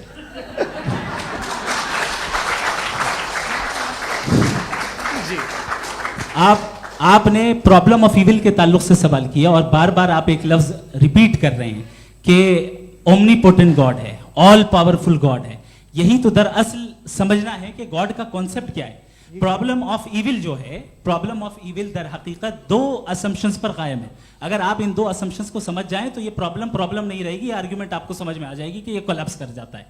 पॉइंट नंबर 1, यानी जो आपका सबसे पहला फॉल्स असम्पशन है कि गॉड मर्सीफुल है, ओमनीपोटेंट है, दुनिया में जुल्म हो रहा है।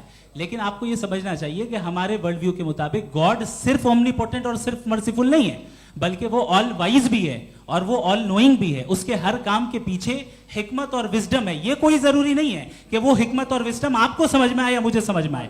अगर आप जो समझ रहे हैं उसके मुताबिक आप फैसला कर रहे हैं, ये लिमिटेड पर्सपेक्टिव से आर्ग्यूमेंट है। और इस चीज को हम अपनी दुनिया में, अपने लाइफ में, डेली लाइफ में इस प्रिंसिपल को एक्सेप्ट करते हैं। हम जब किसी डॉक्टर के पास जाते हैं, डॉक्टर के पास जाकर वो अगर उसने हमें कोई दवाई दी है तो हम ये तो नहीं कहते कि जब तक आपके पास जितना नॉलेज और जितना विजडम नहीं है, आपने क्यों ये दवाई दी है, तब तक हम इस चीज को एक्सेप्ट नहीं करेंगे।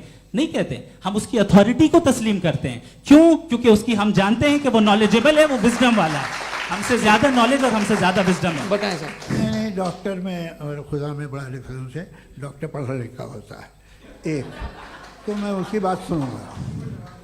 2 ये नहीं, कुछ जवाब तो ये भी नहीं है सर। प्लीज आप अगर सब ऑडियंस से बोलने लगेंगे तो फिर मतलब नहीं सिविलाइज्ड बहस का। मतलब आप ये कहें कि चूंकि आप डॉक्टर पे बिलीव करते हैं इसलिए खुदा पे बिलीव किए, क्या ये मिसाल आपको समझाने के लिए आर्ग्यूमेंट है, इस पे आपको एतराज नहीं है। तो सिंपल बात ये है कि मैं अगर ये यकीन कर लूँ कि एक ओमनीपोटेंट, उसकी मसलहत है, ये जो बच्चे मर रहे हैं ये मसलहत है उसकी, मुझे नहीं चाहिए थी मसलहत। उसकी मसलहत नहीं, यही तो समझना है, मतलब एक्सपीरियंस। अच्छा, इस आपने अभी मेरी बात पूरी सुनी नहीं। मैंने कहा आपका पूरा आर्ग्यूमेंट 2 फॉल्स असम्पशंस पर है। एक फॉल्स असम्पशन मैंने बता दिया, दूसरा फॉल्स असम्पशन ये है कि इस दुनिया में इविल के होने का कोई गुड रीजन नहीं है, जबकि हमारे पास बाज रीजंस मौजूद हैं, हमारे पास बाज वजूहात मौजूद हैं। अगर इस दुनिया में इविल ना हो तो आप गुड को डिफाइन कैसे करेंगे? अगर जुल्म ना हो आप इंसाफ को समझेंगे कैसे? अगर तारीकी ना हो तो आप लाइट को समझेंगे कैसे? बहुत अच्छे। अभी और सुन लें, अभी और बाकी है। ये तो बात बहुत पसंद आई साहब मुझे कि जब तक रेप ना हो तब तक औरतों की इज्जत का ख्याल आपने मेरा जवाब पूरा सुना ही नहीं। जब तक के बच्चों का कत्ल ना किया जाए तब तक आपको बच्चों की मासूमियत की इज्जत। आपने पूरा जवाब सुना ही क्या बात है, क्या आपने नुक्ता निकाला? आपने पूरा जवाब सुना ही नहीं। आप सुन लें, मेरी बात सुन लें। ये मैंने आपको एक चीज बताई। दूसरी चीज, इस दुनिया में हम आए हैं टेस्ट के लिए, हमारा टेस्ट हो रहा है और हर इंसान का अलग अलग अंदाज में टेस्ट होता है। और इस दुनिया में अगर इविल मौजूद है तो वो इविल जरिया है हमारे अंदर ह्यूमन नोबल क्वालिटीज को डेवलप करने का और अलग अलग फील्ड में प्रोग्रेस करने का। और अगर हमारे अंदर और इस दुनिया में इविल नहीं होता तो बताइए टेस्ट का मतलब क्या होता? अगर मैं अपने स्टूडेंट को एमसीक्यूज दूं और उसमें सिर्फ राइट आंसर लिख कर दे दूं और कहूं तुम्हारा टेस्ट हो गया, ये मीनिंगलेस है। इस दुनिया में अगर हम टेस्ट के लिए आए हैं तो जाहिर है गुड एंड इविल दोनों मौजूद है। तो अगर गुड एंड इविल दोनों मौजूद है तो ये इविल भी खुदा का बनाया हुआ है। जी हाँ, खुदा का बनाया हुआ है, लेकिन अच्छा, चलो अच्छी बात। जी बिल्कुल, तो बिल्कुल खुदा ने मतलब बनाया है। अभी तो ये है कि जो मेजॉरिटी है दुनिया में वो इविल है, तो ये खुदा एक्चुअली इविल के साइड पे लग रहा है मुझे। बिल्कुल भी नहीं, मैं बताता हूं। मेजॉरिटी में तो वो है। क्या बात कर रहे हैं भाई आप? मैं बहुत- कोई भी जो मुंसिफ होगा, चाहे आपका अपना घर हो जिसके आप सबसे बड़े हैं, चाहे आपकी ऑर्गेनाइजेशन हो जो आप चलाते हैं, वहां पर आप इवल रखेंगे साबित करने को कि बाकी लोग शरीफ हैं। मेरी बात सुन क्या लें। ये आर्ग्यूमेंट ही गलत है? अगर- कि जब तक के कोई इवल नहीं होगा तब तक के शरीफ आदमी शरीफ नहीं लगेगा। अगर एग्जामिनर गलत ऑप्शन दे रहा है तो एग्जामिनर इविल नहीं हो गया, जो गलत ऑप्शन को सेलेक्ट कर रहा है वो फेल होगा। क्रिएटर ने इविल को बनाया है लेकिन वो इविल नहीं है। अच्छा, सुनिए मेरी बात, चलिए, let me complete sir, let me complete sir. जी जी। क्रिएटर ने इविल को बनाया है टेस्ट के लिए, वो इविल नहीं है। इविल वो होगा जो उसे इख्तियार करेगा। छुरी को बनाने वाला गलत नहीं होता है, छुरी का गलत इस्तेमाल करने वाला गलत होता है। रेप को कैसे गलत इस्तेमाल करते हैं? रेप इंसान के फ्री विल का नतीजा है। ये रेप कैसे गलत इस्तेमाल होता है? ये मुझे अब सुन ले, अब सुन ले। गलत इस्तेमाल होता है। हाँ मैं बता रहा हूँ रेप ना, कैसे गलत इस्तेमाल? मैं बता रहा हूँ जी। कि जो इविल इस दुनिया में मौजूद है उसके कई सारे तरीके हैं। एक तरीका इंसान का अपना फ्री विल है। अब अगर कोई रेपिस्ट रेप कर रहा है तो इसका गॉड का कसूर नहीं है, वो अपने फ्री विल का गलत इस्तेमाल कर रहा है, उसको सजा मिलनी चाहिए। अच्छा। और उसी के लिए जहन्नम बनाई गई है। ये फ्री विल का भी बड़ा चक्कर। आप जब कोई बुरा काम करते हैं या कोई बुराई होती है तो ये कहा जाता है कि ये फ्री विल है। 7 billion free wills are moving on this planet. 7 billion free will. और एक आदमी अपनी फ्री विल से मुझे कत्ल कर दे तो मैं खुदा की मर्जी से मरा हूं कि इसकी फ्री विल की वजह से? मेरी मौत खुदा के हाथ है या ये फ्री विल वाले के हाथ? खुदा ने फ्री विल का निजाम बनाया है और उस निजाम का गलत इस्तेमाल करके कोई आपको मार रहा है, इस्तेमाल करके मेरा कत्ल कर देता है। अब मेरी मौत का जिम्मेदार कौन है? वो इंसान जिम्मेदार है। वो इंसान। जी। तो ये कहना कि और उसको खुदा ही उसको जिंदगी उसको देता सजा है, मिलेगी। तो अब आप आगे चलिए कि ये तय करना कि अल्लाह ही या खुदा, सॉरी अल्लाह ने, खुदा ही जिंदगी देता है, खुदा ही मौत देता है, ये गलत है। बिल्कुल गलत नहीं है। हाँ, नहीं, निजाम उसी ने बनाया फ्री विल का। निजाम मौत और हयात का उसी ने बनाया। You are contradicting yourself. अभी आपने कहा कि एक आदमी ने फ्री विल से आपको मार दिया, इसमें उसे फ्री विल दी गई थी, उसने गलत इस्तेमाल किया। 7 billion free wills are moving on this planet और आप चाह रहे हैं कि मैं सिर्फ खुदा का ध्यान करूं। ये 7 बिलियन फ्री विल्स को मुझे लुक आफ्टर करना पड़ेगा कि नहीं? ये तो तबाहियां कर रही हैं और तबाहियां ज़्यादा हो रही हैं। बिल्कुल। तो अगर आप बताएं अगर खुदा नहीं है फॉर एग्जाम्पल, हाँ। तो आप इविल को कैसे डिसाइड करेंगे? यानी how can you define evil objectively without God? देखिए, दुनिया में 2 तरह के जानवर हैं। एक जो अकेले रहते हैं जंगल में और एक जो ग्रुप्स में रहते हैं। ग्रुप में जो भी रहेगा, चाहे वो आपका फाउंडेशन हो, चाहे कोई क्लब हो, चाहे कोई पॉलिटिकल पार्टी हो, चाहे कोई यूनिट हो, उसमें आपको इंटरैक्ट करने के रूल बनाने पड़ेंगे। यानी लोग तय करेंगे। लोग तय करेंगे। अगर लोगों ने यह तय किया कि किसी का रेप करना सही है, आप जस्टिफाई करेंगे? नहीं, आपका फाउंडेशन तो ये हो गया ना कि लोग ही विल डिसाइड दुनिया करेंगे। में- नहीं, अरे दुनिया में ऐसे ग्रुप्स हैं जो रेप को जायज़ मानते हैं सर्टन हालात में। मैं डिटेल में नहीं जानूंगा, आप भी जानते हैं। ये जो आईसिस वाले थे जिन्होंने क्या किया था, तो उन्होंने क्या किया उसका खुदा से कोई ताल्लुक नहीं है सर। मैंने सिंपल सवाल किया कि इविल को आप डिफाइन करते कैसे हैं? आइए वापस आइए जी। आप साथ में तभी रह सकते हैं जब कुछ आप ऐसे उसूल डेवलप करें जिसमें हर एक का बेसिक तहफ़्फ़ुज़, हर एक का बेसिक राइट हो और हर एक को कोई आराम मिले।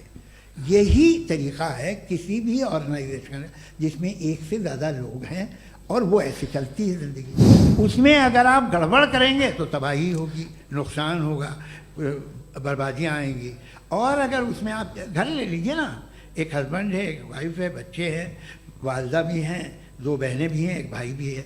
अब इसमें कोई निज़ाम आपको चाहिए साथ में रहने का, और एक दूसरे पे भरोसा रहे, एक दूसरे के बहीख्वाह हों, एक दूसरे की मदद करें, ऐसी जिंदगी। सर आपकी बात आ गई, आप ये कह रहे हैं कि लोग डिसाइड करेंगे क्या सही है क्या गलत है, यही है मेजॉरिटी डिसाइड करेगी क्या सही है क्या गलत है? अरे भाई बिल्कुल। मेजॉरिटी अगर ये कहे कि नाजी जर्मनी के साथ जिस तरह मेजॉरिटी थी कि जेनोसाइड करना सही है, आप जस्टिफाई करेंगे? उस वक्त आपका ये सवाल सिर्फ उसके बाद क्लोजिंग। हाँ, उस वक्त प्लेनेट पे जो लोग थे उनमें कितने लोग हिटलर को सही समझते? अच्छा, प्लेनेट की मेजॉरिटी तय करेगी, सोसाइटी की नहीं। प्लेनेट की मेजॉरिटी गॉड के एग्जिस्टेंस को सही मानती है, आप क्यों नहीं मानते? ये हेलो हेलो हेलो, ये क्रॉस क्वेश्चन का राउंड यहाँ पर समाप्त होता है। और ये बड़ा अच्छा है कि इस तरह से फ्रेगमेंट कर दिया गया है ताकि जो मरकरी ऊपर जा रहा है नीचे जवाब आ दे जाए। दूं। जी, प्लेनेट की ज़्यादातर मेजॉरिटी कुछ दूसरे मजहबों के खुदा को मानती है। आप उन्हें क्यों नहीं, आप तो मेजॉरिटी की बात कर रहे अच्छा हैं। ये मैंने क्लोजिंग majority की बात- आप ये कह रहे हैं इविल और गुड को डिसाइड मेजॉरिटी करेगी, मेजॉरिटी जो कर दे वो सही हो जाएगा। अरे क्लोजिंग इसको जैसा आप ही लोगों ने तय किया है उसी फॉर्मेट को फॉलो कर लेते हैं। हाँ। भाई मैंने तो भले लोगों पे एतबार किया और तब मॉडरेशन तय किया।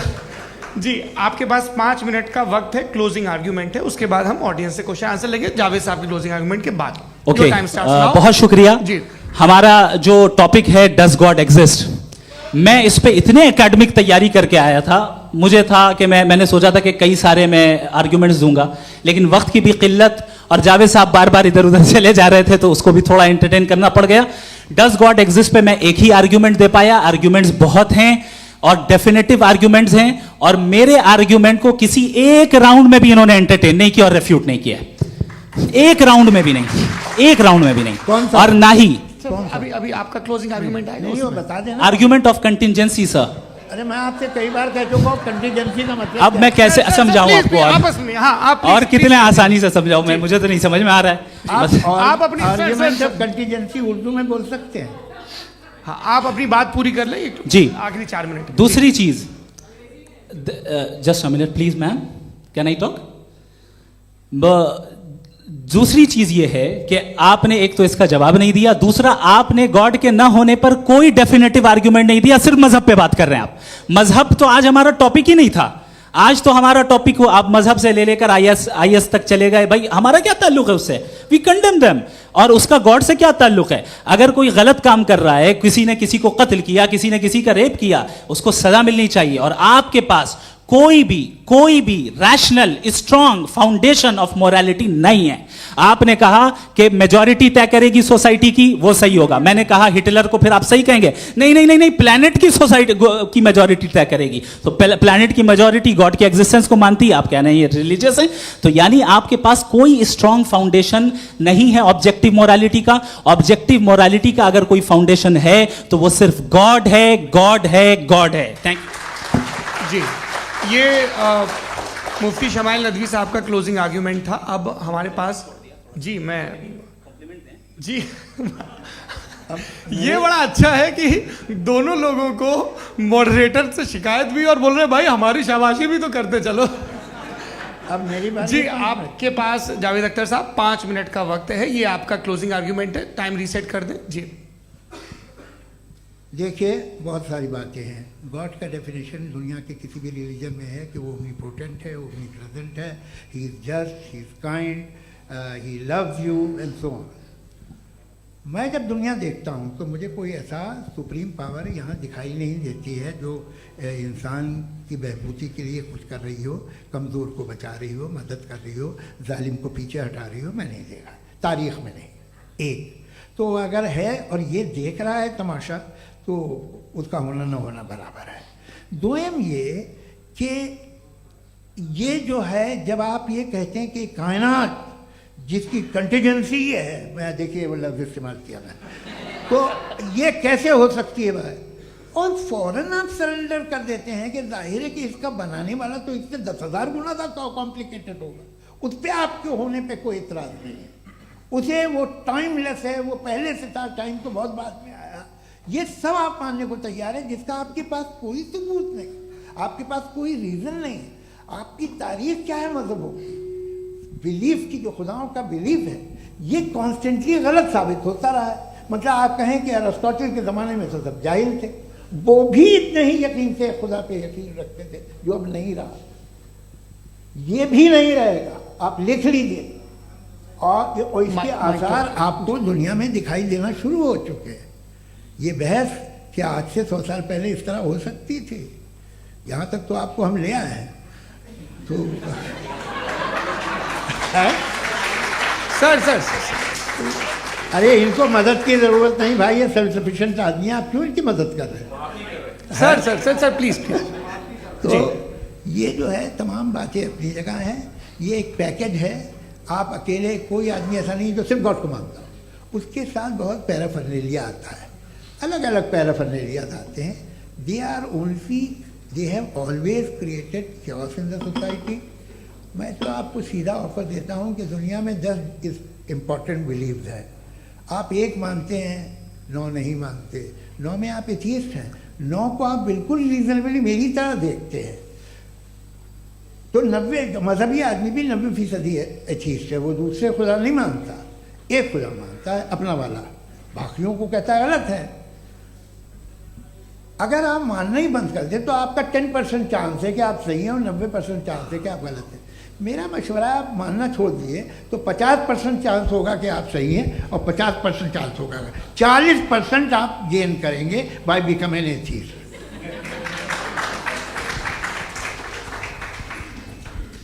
ये एक फरसूदा ख्याल है, ये ख़त्म हो रहा है।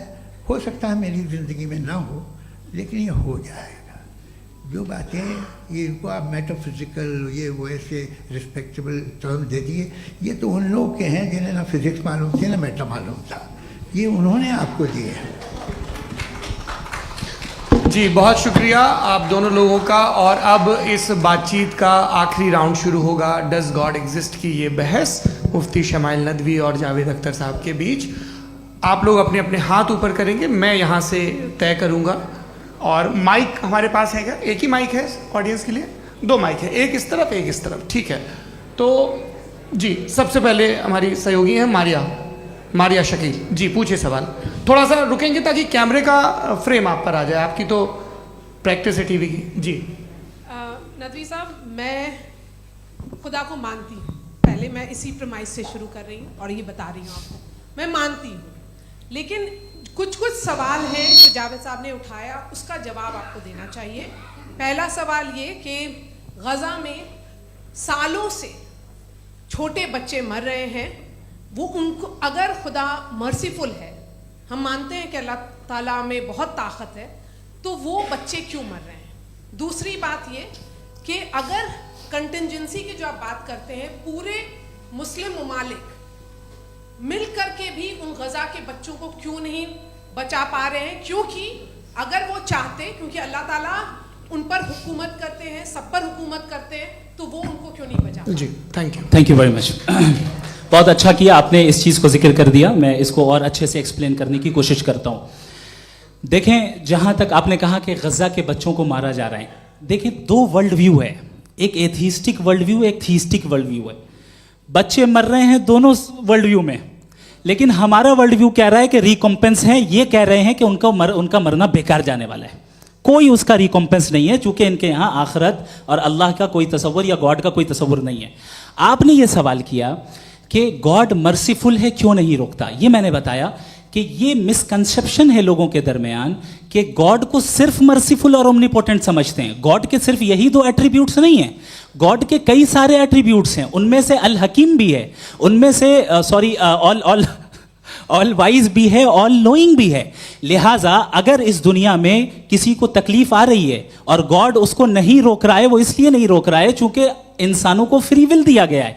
ठीक इसी तरीके से अगर एक डॉक्टर किसी छोटे बच्चे को इंजेक्शन लगा रहा है, उसे तकलीफ पहुंच रही है, उसके लिमिटेड पर्सपेक्टिव के एतबार से यह गलत हो रहा है और डॉक्टर बुरा है। लेकिन जब आप ब्रॉडर पिक्चर को देखेंगी, आपके और हमारे पास सिर्फ एक पिक्सल है, हमें इतना नजर आ रहा है कि गजा में कत्ल हो रहा है, लेकिन इसके पीछे कितना रिकॉम्पेंस उनको मिलने वाला है, पूरा पिक्चर गॉड के पास है। तो एक पिक्सल से आप पूरे पिक्चर को कभी भी जज नहीं कर सकती। आप इसमें कुछ जोड़ना चाहेंगे? आपको कुछ बोलना है इसमें? भैया आपने बहुत अच्छा जस्टिफिकेशन दिया। या आप वो जो वहाँ के प्राइम मिनिस्टर इजराइल के उन्हें भेजिए, वो बहुत खुश होंगे। जी, आप अगला जस्टिफिकेशन दे देना कि अगर गॉड नहीं है तो बच्चे क्यों मर रहे हैं, आप बताएं। जी, वो ये सवाल पूछ रहे हैं कि अगर आप ईश्वर का अस्तित्व नहीं मानते हैं तो उन बच्चों की मौत को आप कैसे इंटरप्रेट करते हैं? भाई ये दुनिया जो है, जो ताकतवर लोग होते हैं वो एक नाइंसाफ़ी करते हैं। तो ये अच्छा काम है आपके नजदीक, तो नेचर नाइंसाफी पे मबनी है। अरे मेरे भाई, आप नेचर की कहाँ बात कर रहे हैं, मैं तो इंसान की बात जी, कर ये रहा तो फिर क्रॉस जब मैं इंसान की बात कर रहा था आप नेचर की बात करने लग क्रॉस गए। एग्जामिनेशन नहीं। हूँ। हाँ, अब आप मुझे बोलने नहीं देंगे तो अलग बात है, आप बोलिए, मुझे कोई इतनी जल्दी नहीं। जी, नहीं, ये क्रॉस नहीं, एग्जामिनेशन एक है। मिनट हाँ। रुकिए। क्रॉस मुझे एग्जामिनेशन। बोल तो लेने दीजिए। जी, बोलिए। ठीक है। बात ये है कि ह्यूमन सोसाइटी तभी साथ में रह सकती है जब वो मोहब्बत से, एकता से, एक दूसरे के एहतराम करके रहे। इसके अलावा पॉसिबल नहीं है, अकेले तो इंसान रह ही नहीं सकता। वहाँ पर कुछ लोग हैं जो फाउल करते हैं। वो फाउल हमेशा से तारीख में होता आया है। आज ये हो रहा है, जो हो रहा है बहुत बुरा हो रहा है, बहुत जालिमाना है, बहुत जाबराना है। उसको आप कहें कि ये बच्चों को कॉम्पनसेशन मिल जाएगा या इसकी इंजेक्शन है। इंजेक्शन तो हेल्थ के लिए दिया जाता है। आप ये कह रहे हैं कि ये बच्चों की जो धज्जियां उड़ रही हैं ये इंजेक्शन है, ये विटामिन टेस्ट का। है, ये टेस्ट है और उस टेस्ट में अगले- उनको ऐसा रिकॉम्पेंस मिलेगा जो आपके तस्वुर के बाहर है। ये आप 3 बरस के बच्चे को बारूद से उड़ा के टेस्ट ले रहे हैं। वाह, वो नहीं ले रहा है, खुदा नहीं उड़ा रहा है, इजराइल उड़ा रहा है। जी, ये तो उसको कंडेम अगला करें। सवाल लेते हैं। अगला सवाल लेते हैं प्रोफेसर पुरुषोत्तम अग्रवाल। मुफ्ती साहब, एक निवेदन आपसे है कि कम से कम थोड़ा सा माइक क्लोज एक रिलीजियस और फिलोसफिकल कर मैं प्लीज। एक रिलीजियस और फिलोसफिकल ट्रेडिशन है जो ब्रह्मांड को यानी यूनिवर्स को ही अंतिम मानती है। सर्वम खलु इदम ब्रह्मम, this is Chandogya Upanishad and it completely rules out the existence और नेसेसिटी, आपके शब्दों में necessity of a creator. The creation itself is the creator. तो एक मिनट प्लीज। दूसरा जो सवाल आपने अभी, जो आप बार बार कह रहे हैं कि भगवान विद्वान भी है, वाइज, सब जानने वाला, तो अगर विजडम में दुनिया भर के पापों और अत्याचारों को बर्दाश्त करना शामिल है तो फिर इसका मतलब ये हुआ कि अगर मैं फ्री विल से उसको अपोज करता हूं तो ईश्वर की विजडम और मेरी फ्री विल में कॉन्ट्राडिक्शन है। Because when I am opposing whatever is happening in Gaza, then I am opposing the God's will और गॉड्स विजडम। जवाब लेते हैं क्योंकि तो गॉड की विजडम में, एक मिनट सौरभ प्लीज सर, ये एक जुमला, गॉड की विजडम है कि गाजा में जो कुछ हो रहा है वो हो रहा है, मैं उसको अपोज कर रहा हूं तो मैं गॉड की विजडम के खिलाफ जा रहा हूं। एक सवाल। दूसरा ये नहीं, आपने दो ऑलरेडी। सर आप और सवाल कर लें, लेकिन मुझे दो जवाब दे सर, दीजिए। सर, पहले आपने ये सर, कहा, सर, सुनिए मेरी बात सुनिए। भाई इजराइल के गॉड के मुताबिक तुम्हारा ठीक हो रहा है ना? प्रोफेसर, नहीं हो रहा है, ठीक नहीं हो रहा है, मैं बता रहा हूं क्या हो रहा है। आप तशरीफ रखें, मैं बता रहा हूं क्या हो रहा है। Late me complete please. एक सेकंड गाइस, एक सेकंड। ये देखिए, ऐसा है कि ये सब बड़ा आपस में विचार विमर्श के बाद ये तय हुआ था कि कुछ नियम बना लिए जाएं ताकि एक टाइम बाउंड बातचीत चले। और भाई साहब, आप बड़ा जरूरी काम कर रहे हैं लेकिन कैमरे के फ्रेम में आके उस काम को गड़बड़ कर दे रहे हैं। ठीक है गुरु, अब मेरे को कहीं का गुस्सा कहीं निकालना था, सॉरी। नहीं, कोई गुस्सा नहीं है जी। तो प्रोफेसर ने सवाल पूछे, आप उनके जवाब दें। और थोड़ा ये सब लोग थोड़ा ख्याल रखें भाई, सवाल संक्षिप्त रखें जी। आपने दो सवाल किया। सबसे पहला ये कहा कि हमारे पास ये कॉन्सेप्ट है कि ये यूनिवर्स खुद नेसेसरी बीइंग है, creation itself is the creator. How irrational is this कि मैं एग्जिस्ट करूंगा बाद में लेकिन अभी एग्जिस्ट कर भी रहा हूं, यानी एक ही टाइम में एग्जिस्ट भी कर रहे हैं, नहीं भी कर रहे हैं। This is not true. दूसरी चीज आपने कहा कि अगर इजराइल में, सॉरी माफ कीजिएगा, Israel doesn't exist, occupied Palestine में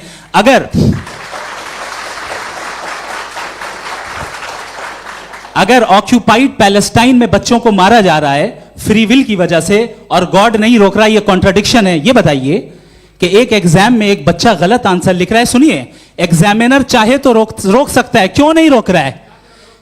ये कॉन्ट्रडिक्शन है, ये कॉन्ट्रडिक्शन नहीं है।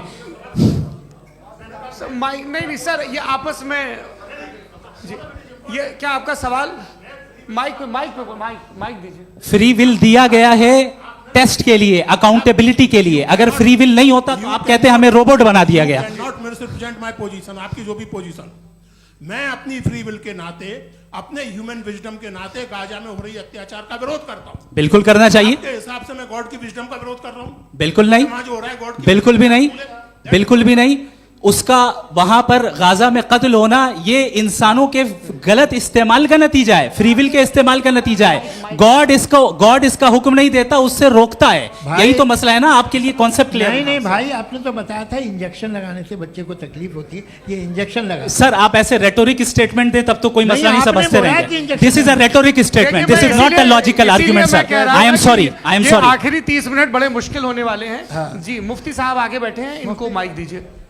हाँ, तरुण माइक आप अपने पास रखिए, आपको कैमरे का फ्रेम पता है जी। सबसे पहले दोनों को मुबारकबाद। एक सर अपना आप नाम बता दें। मेरा आप अमेरिका में शिकागो में रहते हैं, इतना मुझे याद है। बताया आपको, यासिर नदीम अलवाजदी मेरा नाम है।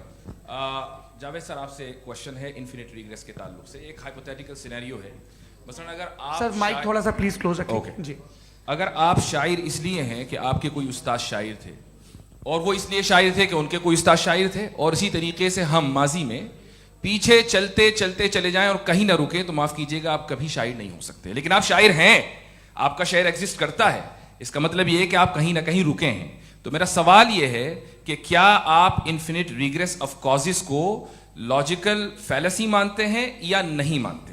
हाँ या ना? मैं इन्हें लॉजिकल फैलेसी नहीं मानता हूँ, लेकिन मेरा प्रॉब्लम यह है कि जब मैं नहीं मानता हूँ तो I will continue with this logic जो फैलेसी नहीं हो। आप एक जगह रुक जाते हैं जाके, आप कहते हैं ये गेंद कैसे बनी, ये जजीरा कैसे बना, ये समंदर कैसे बना, ये ज़मीन कैसे बनी, और अचानक गॉड पे जाके आपको ब्रेक लग जाता है। एक बार आप सवाल नहीं करते कि भाई इनको बनाने वाला तो इनसे भी कॉम्प्लिकेटेड होगा, वो कैसे बना, उसके बारे में आपने इत्मीनान कर लिया, वो हमेशा से है। तो अगर आप उसे हमेशा से मानते हैं तो फिर ये मान लीजिए कि कायनात हमेशा से है, क्या तकलीफ फिर हम वजूद में नहीं आते ना। जी। है? हम मौजूद नहीं। अच्छा सर क्यों नहीं हो मैं सकते? बताऊंगा, प्लीज प्लीज। जैसे मैंने मिसाल दी आपके शेर की। आपका शेर कभी वजूद में ना आता अगर शायर इसी तरह चलते रहते हमेशा। जी, माइक मेरे ख्याल से एक सेकंड, इन्फिनिट रिग्रेस का कॉन्सेप्ट क्लियर नहीं हो पाया, ऐसे रहने दें, लेट्स मूव ऑन सर। ठीक है। हाँ, थोड़ा सा मॉडरेटर का भी ख्याल रखें। नहीं नहीं, आपने तो रखा है, आपने रखा है। यहाँ पे गौहर रजा साहब हैं, वो भी एक सवाल पूछना चाहते हैं। माइक यार नीचे से ऑन कर दिए, नीचे। पहले तो ये कह दूं कि मैं उन बच्चों से शर्मिंदा हूं जिनको गजा में कत्ल किया गया, क्योंकि हमारे होते हुए कत्ल किया गया। लेकिन उससे ज़्यादा शर्मिंदगी इस बात से हुई कि मुझे लगा कि मुफ्ती साहब उसको जस्टिफाई कर रहे हैं। बिल्कुल भी नहीं, आप मुझे बहुत ही लगा- गलत मुझे बात लगा कह- मैं गलत हो सकता हूं। बिल्कुल गलत मैं है। सवाल पूछ रहा हूं। सवाल मैं देखिए, सवाल अगर पूछ रहा हूं। एक मैं सेकंड, जावेद भाई गौर से साहब, एक डिसएग्री सेकंड, करता गौर साहब, हूं। एक सेकंड। देखिए अगर देखिए ऐसा, एक सेकंड आप सर वेट, अरे आप कुछ मेरे पहले मुझे अपनी बात कह लेने दीजिए। अगर ऑडियंस तय करेगी तो फिर मॉडरेटर का मतलब नहीं। मेरा आप सबसे ये कहना है, ये बहस दो लोगों के बीच में है, एक तरफ मुफ्ती साहब, एक तरफ जावेद साहब। पिछले 1.5 घंटे से ये लोग अपने अपने तर्क रख रहे हैं। आपकी इनसे इत्तेफाकी हो सकती है, ना इत्तेफाकी हो सकती है। मेरे उस्ताद मुझे सिखा गए हैं कि मुखामुखम में असहमति की गुंजाइश बची रहनी चाहिए। अगर मैं आपकी बहुत इज्जत करता हूं गौहर साहब, आपने जो कमाल की किताबें लिखी, साइंटिफिक टेम्परामेंट, लेकिन मेरी ये गुजारिश है आप सबसे कि यदि आप इन लोगों ने जो बोला उन पर टिप्पणियां करेंगे तो ना वक्त की पाबंदी रहेगी ना वो अनुशासन। आप सवाल पूछ लें, उस सवाल में जो बात आ जाए वो आ जाए। मैं जावेद साहब से डिसएग्री करता हूं, इसलिए जावेद साहब से सवाल पूछ रहा हूं। आपका सवाल जावेद अख्तर साहब से। और सवाल ये है मेरा कि जावेद साहब ने कई बार लॉजिक का इस्तेमाल किया कि साइंस में लॉजिक है और रिलीजन में लॉजिक नहीं है। मेरा ख्याल ये है कि रिलीजन में भी लॉजिक है, लेकिन उस लॉजिक की बेसिस ये है कि आप रुक जाते हैं, जिसका जिक्र जावेद साहब ने बार बार किया, यानी खुदा के तसव्वुर पे आते हुए, गॉड के तसव्वुर पे आते हुए रुक जाते हैं। और इसमें सवाल पूछना मतलब फॉरबिडन होता है। सवाल यह है कि क्या जावेद साहब इससे एग्री करते हैं कि साइंस की लॉजिक अलग है और रिलीजन की लॉजिक अलग है? बताइए सर। देखिए 3 चीज़ें हैं, साइंस है, एक है मंतिक है, इस्तिदलाल है, और एक जो है कुछ भी नहीं है, फेथ है, अकीदा है। मैं अकीदे की लॉजिक का कायल नहीं हूँ। मुझे आप इस्तिदलाल से, लॉजिक से, रीज़न से समझाइए, मैं मानने को तैयार हूँ, मेरा क्या नुकसान होगा। लेकिन ये कि अकीदे पे मैं नहीं जा सकता हूँ। अकीदे का मतलब है कि तुम ये मान लो, सवाल ना करो, ये नहीं। आप सारी बातें करके, बड़ी साइंटिफिक बातें करके एक जगह जाके खुदा के हुदूद पे रुक जाते हैं, सरेंडर कर देते हैं। मैं सरेंडर करने को तैयार नहीं। That's all. जी, ये आगे सर बैठे हुए हैं, इनको माइक दीजिए। भाई वो आप पूछना चाह रहे थे ना भाई? हाँ, नहीं मैं ये थैंक यू जी। आपका नाम? आसिम इफ्तिखार। आसिफ जी, पूछिए। सर, जावेद सर से सवाल है कि आपने अपने क्लोजिंग माइक थोड़ा करीब रखिए। अपने क्लोजिंग स्टेटमेंट में ये बात कही थी कि मज़हब का जो फ्यूचर है वो ज़्यादा दिन नहीं जाने वाला है, लेकिन मैं देख पा रहा हूँ कि जो ऑक्सफोर्ड यूनिवर्सिटी की एक स्टडी है 2011 में हुई है, जिसके 50 एकेडमिशियंस ने इसको अंजाम दिया था, उसमें वो ये कहते हैं कि जो फेथ इन गॉड है वो इनबिल्ट है ह्यूमन नेचर के अंदर, जिसको हम कहते हैं फितरत के अंदर शामिल है वो। और वो ये कहते हैं कि अगर कोई ये समझता है कि मज़हब को वो ख़त्म कर देगा तो ये उसकी गलत फहमी है। तो आप इसके बारे में, इस स्टडीज़ के बारे में क्या कहते हैं? ठीक है, मैं उनसे एग्री नहीं करता हूँ। वो कौन से प्रोफेसर होंगे, ऐसा उनके क्या पास डेटा है, इन्होंने डेटा के बेस होगा। डेटा क्या हो सकता है? फ्यूचर का डेटा तो नहीं हो सकता ना उनके पास, प्रेजेंट का डेटा हो सकता है। डेटा आपने सुना 100 साल पहले का बाद का डेटा? मैंने तो नहीं सुना आज तक। तो आज उनकी ये राय है और होगी राय, ठीक है। दुनिया में तरह तरह की राय है लोग, लेकिन मैं समझता हूँ कि वक्त के साथ इंसान ज़्यादा से ज़्यादा रीजनेबल और लॉजिकल होता जा रहा है। आज आप देखिए वेस्टर्न यूरोप में क्या परसेंटेज है नॉन बिलीवर्स की, बहुत हाई। वहाँ चर्च खाली पड़े होते हैं। तो अल्टीमेटली तो इंसान कोई ऐसी बात बहुत अरसे तक नहीं मान सकेगा, चाहे गलत या सही, जो उससे उसके दिमाग को, उसके जहन को, उसके लॉजिक को अपील न करे। वो कह रहे हैं तो ऑक्सफोर्ड के होंगे तो कैम्ब्रिज के होंगे, तो मुझे क्या लेना देना। उनका डेटा मुस्तकबिल का नहीं हो सकता है। जी। दीपक, हाँ पूछिए। मैं आऊँगा, अभी पीछे की साइड भी आऊँगा, माइक वहीं भेजूंगा 2-3 साल के लिए। जी जावेद साहब, आपसे सवाल है। नमस्ते। अरे भाई सर, अगर आप ही लोग को तय करना है तो फिर 200 लोग तय कर लें। ये एक साथ पूछ नहीं रहे सर, हैं। Please don't do this sir. Everybody has a right sir, but we can only take Okay. Selected questions. No no sir, अरे ये भाई, यंग लोग भी आराम हैं से। तो इनकी ये एक अब बात उतने यंग, सुनिए। भाई आप यंग हैं कि नहीं हैं? एक मिनट, वो कह रहे हैं वो भी आएंगे, यंग हैं पूछ रहे हैं ना साहब। भाई। आप उनकी नौजवानी पर दावा उनको ही करने थे। हाँ मुफ्ती साहब, आप यंग, हाँ पूछे। अरे भैया सर, मेरा सवाल ये है। कुछ इनसे भी तो पूछो। जी हाँ। नहीं, बस आपसे एक सवाल है। जैसे थीस्टों के पास अपने जो ईश्वर को मानते हैं, उनके पास अपने सोशल गेट टुगेदर्स हैं। 5 रोज़ आज क्रिसमस आने वाला है, होली है, दिवाली है, ईद है। एथिस्ट क्या ऑफर कर रहे हैं? मतलब मैं इनकी दुकान से बोलूं, मैं आना चाहता हूं उस तरफ, पर मैं अट्रैक्ट नहीं हो पा रहा हूं। मैं सोशल गेट टुगेदर्स क्या है आपके पास? वो ये कह रहे हैं कि जो धार्मिक लोग हैं, अलग अलग धर्म के लोग, उनके उत्सव त्योहार, हाँ, कॉन्ग्रेगेशन वही बहुत बात। हैं। अब आपको मैं एक सुनाता हूँ, यहाँ हिस्टोरियन भी बैठे हैं। मृदुला जी, आप बताइएगा सही है क्या? ये एक कॉन्स्टेंटाइन, एक ग्रीक रोमन बादशाह था, जो क्रिश्चियनिटी आने के 400 साल बाद उसने डिसाइड किया कि मैं क्रिश्चियन हो जाऊंगा, मेरी पूरी स्टेट कैंसिल हो जाएगी। उस ज़माने में ऐसे ही होता था, राजा जो धर्म इख्तियार करता था वो जनता भी कर लेती थी। इसलिए कि वो हो गया था बैंकरप्ट, और उसे जो मेडिटेरियन कोस्ट के रिच क्रिश्चियन वो थे मर्चेंट, उससे पैसा चाहिए था। तो उसने कहा यार क्रिश्चियन हो जाओ। तो उसने अपने वजीर से कहा कि भाई ये हिस्ट्री है कि अब हम लोग क्रिश्चियन हो जाते हैं। पहले सर हो जाएंगे, कोई प्रॉब्लम नहीं है, लेकिन एक प्रॉब्लम ये है कि 17 दिसंबर से 25 दिसंबर तक जो पेगन फेस्टिवल होता, जो पेगन स्टेबल जो फेस्टिवल होता है वो बंद हो जाएगा, इसलिए कि हम क्रिश्चियन हो गए तो होगा नहीं। तो वो बच्चों को बहुत बुरा लगेगा, पब्लिक को बहुत इन्जॉय करते हैं, खासतौर से 25 को मेन डे। उसने कहा हाँ ये तो सही कह रहे हो। ये जीसस क्राइस्ट की पैदाइश कब थी? पहले साहब वो अप्रैल में थी। नहीं, कट करो, वो 25 दिसंबर को है।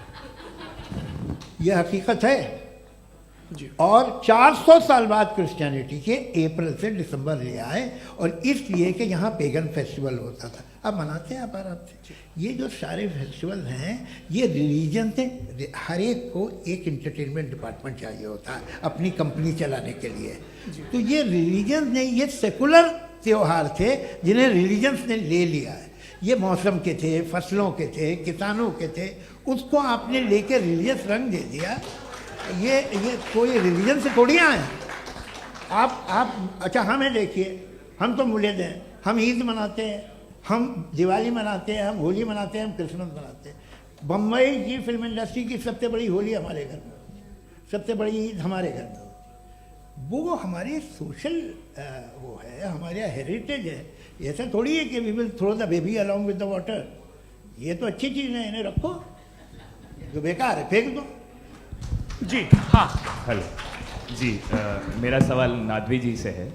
जैसा कि आपने बोला कि गॉड टाइम के भी परे हैं और गॉड इतनी कॉम्प्लेक्स चीज़ है कि उसे ह्यूमन माइंड समझ नहीं सकता, और गॉड ने अर्थ पे फ्री विल भी दे दी है, तो आप अपना वक्त ज़ाया क्यों कर रहे हैं गॉड के बारे में बात करके? अपन को तो बात करनी चाहिए कि सोसाइटी को बेहतर कैसे करें। जी, मैं गॉड वही बताता है सोसाइटी को कैसे बेहतर करे। अभी मैं आपका जवाब देता हूँ। आपने कहा कि टाइम पे वो एग्जिस्ट नहीं करता, सो मेरा सवाल ये है कि जैसा आपने बोला कि गॉड बहुत ही कॉम्प्लेक्स चीज है। मैंने कहा ही नहीं कि कॉम्प्लेक्स है, तो आपके अल्फाज हैं।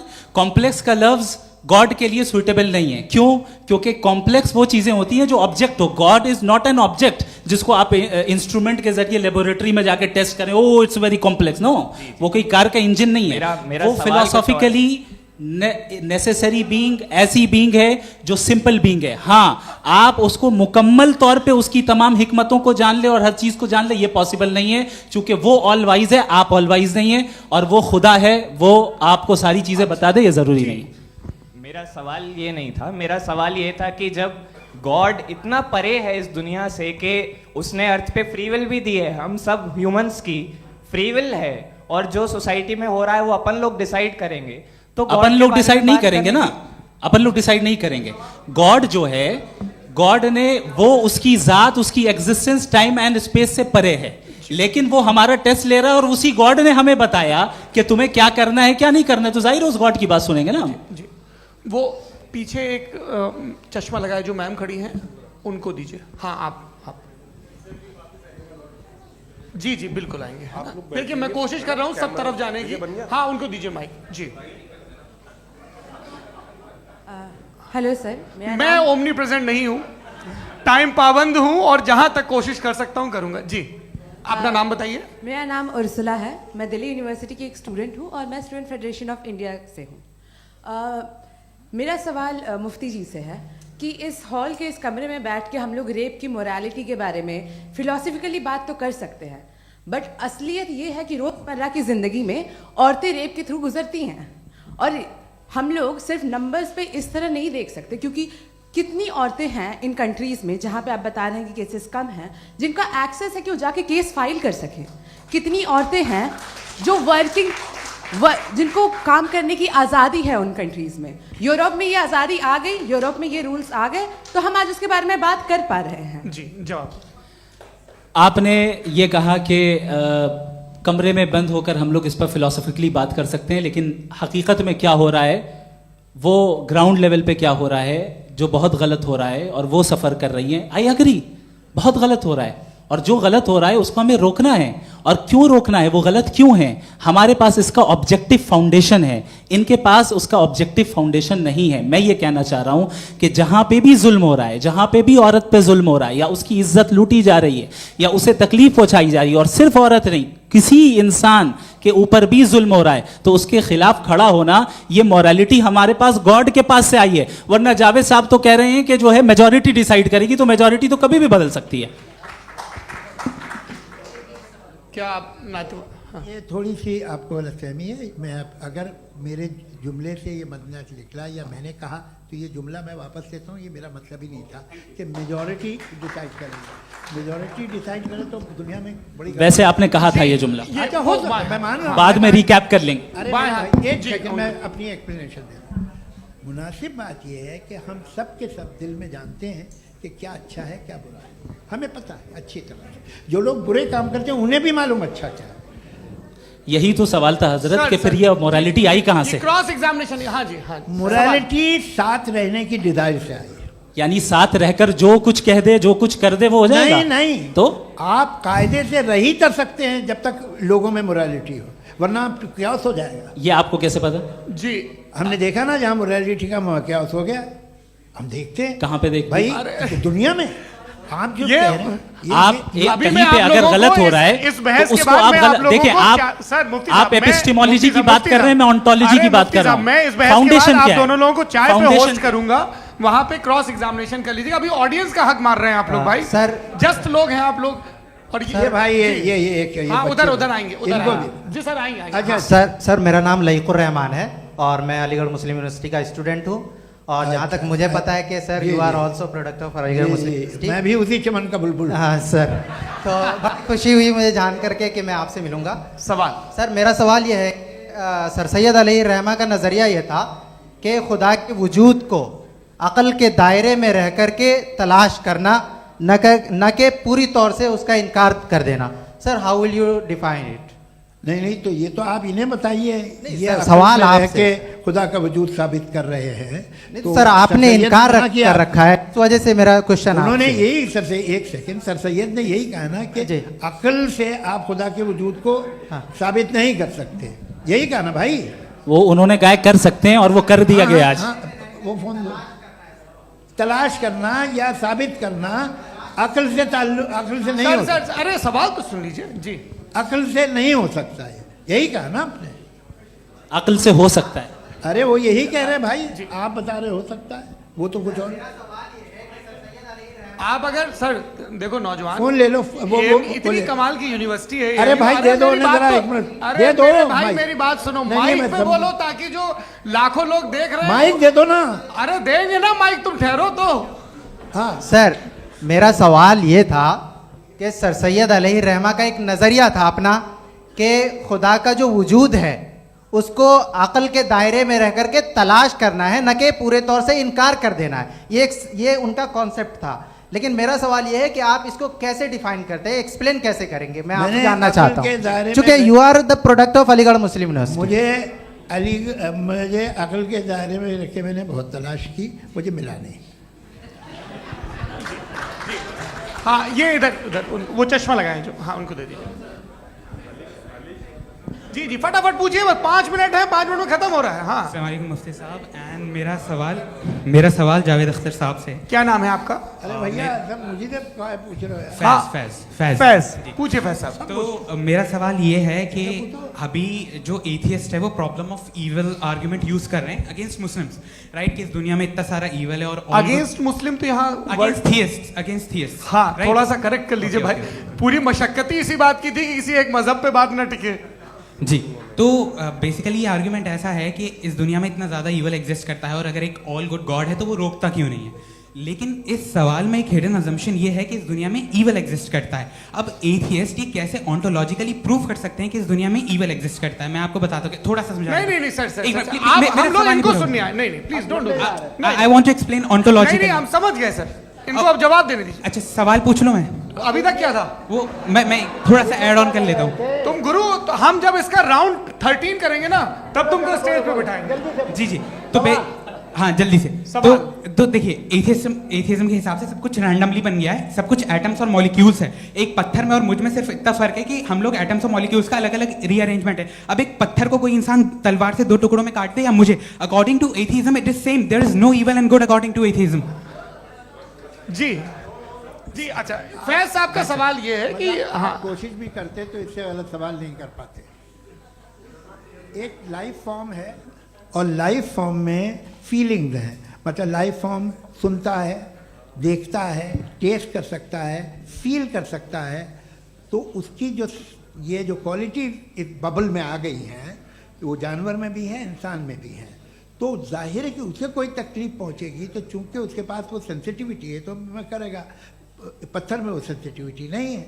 तो ये क्या सवाल हुआ कि अगर पत्थर को काटा तो पत्थर को तकलीफ नहीं होती, तो आपको काटे तो आपको क्यों तकलीफ हो? बैठ जाइए। जी हाँ अगला सवाल। हाँ पूछे जी जावेद अख्तर साहब। अरे भैया सब आप लोग मुफ्ती साहब को छोड़ रहे हैं, तो मेरे ही पीछे पड़े हैं क्या? फिर चलो बोलो भाई। You asked how God can exist when children die in Gaza. हाँ? you asked how God can exist when children die in Gaza, and you also mentioned the rise of atheism in Europe. But the same events also are leading many atheists and non-believers to turn towards faith. How do you interpret this contradiction, where suffering pushes some away from God, yet brings others closer to belief? देखिए, आपको एक बात बताऊं, दुनिया perfect तो कहीं भी नहीं है, हर जगह कुछ खामियां हैं। बेटा एक मिनट, मैं आप ही को कहेंगे, देखो वो तो कुछ खामियां, कमज़ोरियां, खराबियां सब जगह है। लेकिन अगर देखोगे ईमानदारी से कि दुनिया सबसे ज़्यादा महज़ब कहाँ है, एक आम शहरी को कहाँ हुकूक हासिल हैं, वो बोल सकता है, अपनी मर्ज़ी से काम कर सकता है, अपनी मर्ज़ी से राय दे सकता है, हुकूमत के ख़िलाफ़ बोल सकता है, बरसरे इक़्तिदार लोगों के बारे में बोल सकता है, सरमायादारों के ख़िलाफ़ बोल सकता है। तो आपको ये स्कैंडिनेवियन कंट्रीज़ में मिलेगा, वेस्टर्न यूरोप में मिलेगा। मैं नहीं कह रहा वो परफेक्ट है, बिल्कुल नहीं, वहाँ बहुत ख़राबियाँ भी हैं, परफेक्ट तो कोई। लेकिन जिन जिन मुल्कों में, लैटिन अमेरिका देखो, गल्फ़ देखो, वहाँ पर आपको ये ज़रूर है कि रेप नहीं होते होंगे। रेप की ज़रूरत क्या है भाई, उसको तो ख़रीद लो, घर में रखो, सड़क पर रेप करने की क्या ज़रूरत है। मगर सुनिए सुनिए सुनिए, मगर हकीकत ये है कि वहाँ शख्सी आज़ादी राय देने की, बोलने की नहीं है। जी, ये एक आखिरी सवाल मुफ्ती साहब से। हाँ मैम, इनको माइक दीजिए। शुक्रिया। मेरा नाम मनीषा है, मैं हरियाणा से आई हूँ। मैं मुफ्ती साहब से एक बात पूछना चाहती हूँ। आप बार बार जावेद साहब को कॉन्ट्राडिक्ट तो कर रहे हैं कि आपने ये कहा, लेकिन आप भी अजम्पशंस के बेसिस पे बात कर रहे हैं। आपने खुदा के होने का कौन सा प्रूफ पेश किया है, खुदा की एग्जिस्टेंस का? अब इस सवाल को अलग रहने दीजिए, कौन एथीस्ट है कौन नहीं है। और दूसरी बात जो आपने एक छोटी सी कही थी कि ये फ्री विल का इस्तेमाल करता है इंसान अपनी, लेकिन इस फ्री विल का इस्तेमाल में मतलब खुदा ने ये दे दी सबको ये इजाज़त कि वो कितना घिनौनापन और कितने ज़्यादा ख़राब से ख़राब तरीके इस्तेमाल कर सकते हैं। जवाब सुनते जी। आप फ्री विल को मानती है ना, या अब कहती है कि फ्री विल नहीं है ना, मानती है ना? तो अब आपके पास इसका कोई एक्सप्लेनेशन नहीं है कि अगर एक इंसान उस फ्री विल का इस्तेमाल करके गलत काम कर रहा है और बच के अच्छी ज़िंदगी गुजार के निकल जा रहा है, उसका कोई रिकम्पेंस नहीं है। हमारे वर्ल्ड व्यू में जो इंसान गलत काम कर रहा है उसको भी रिकम्पेंस यानी उसका बुरा बदला मिलना है, और जो सही काम कर रहा है उसको सही बदला मिलना है। लिहाजा जो फ्री विल है वो इस तरीके से है कि एक लिमिटेड टाइम तक खुदा ने मोहलत दी है। ऐसा नहीं कि छूट दे दी, जो करना है करते रहो हमेशा। वक्त आएगा जब एग्जाम का टाइम खत्म होगा तब रिजल्ट आएगा, दौराने एग्जाम जबरदस्ती आपको नहीं बताया जाएगा। अरे भाई एक सेकंड, जी सवाल मुफ्ती साहब से मेरा, मुफ्ती साहब से जी, मैम रुक जाइए, आपसे फोन, आप इसके बाद आपसे माइक चेंज होगा। हाँ बोलिए। मैं मुफ्ती साहब एक ही सवाल करता हूँ कि अगर जो हो रहा है फ्री विल से हो रहा है और एक दिन बरोज़ क़यामत इंसाफ होगा मैशर में वगैरह वगैरह, तो दुआ क्यों मांगते हैं लोग? दुआ मांगते हैं इसके मतलब है अभी भी उसने ये डिपार्टमेंट रखा है कि मैं रोज़मर्रा की ज़िंदगी में बिल्कुल बिल्कुल ही कैन। तो तुम कैन हो, तुम मुझे नौकरी दिला देते हो, मेरे बेटे को ग्रीन कार्ड दिला देते हो, और 45,000 बच्चे मरते हो, उन्हें रोकते नहीं हो। नहीं तो क्या आप ये कह रहे हैं कि इस दुनिया में जालिमों को कभी पकड़ ही नहीं होती है? अरे जो भी पकड़ होगी, वो बच्चे रोते हैं। बिल्कुल, देखिए मैंने अपने ओपनिंग स्टेटमेंट में यही कहा था कि जनाब जावेद साहब सिर्फ इमोशनल आर्गुमेंट देंगे। This is an emotional argument. ये छोटे मोटे इसके पीछे का रीजन मैंने बताया क्या है, देखिए मैं इसके पीछे का रीजन क्या है मैंने बताया। मंच से आप लोगों को सज्जनों इसलिए कह रहा हूं ताकि थोड़ा सा आपके कॉन्शियंस पे जोर रहे कि आपको ऑर्डर बचा के रखना है। वक्त तय हुआ था, ये वक्त पूरा हुआ, आपने इतने धैर्यपूर्वक सुना, मैं आप सबका बहुत बहुत शुक्रगुजार हूं। यदि इन दोनों विद्वानों की इच्छा होगी तो कभी हम इस बातचीत का राउंड 2, राउंड 3, यही तो देखिए खूबी है इंसान की कि बहस मुबाहसे में वो पड़ा रहता है। आप लोगों ने बड़े धैर्य का परिचय दिया, बहुत बहुत शुक्रिया। इसी के साथ ये बातचीत यहाँ पे समाप्त होती है। आप लोग को मैं एक बात बता दूं, ये सारी बहस हो गई, अब मुफ्ती साहब और बड़े मुफ्ती साहब इन साथ के साथ मैं खाना खाने वाला हूँ।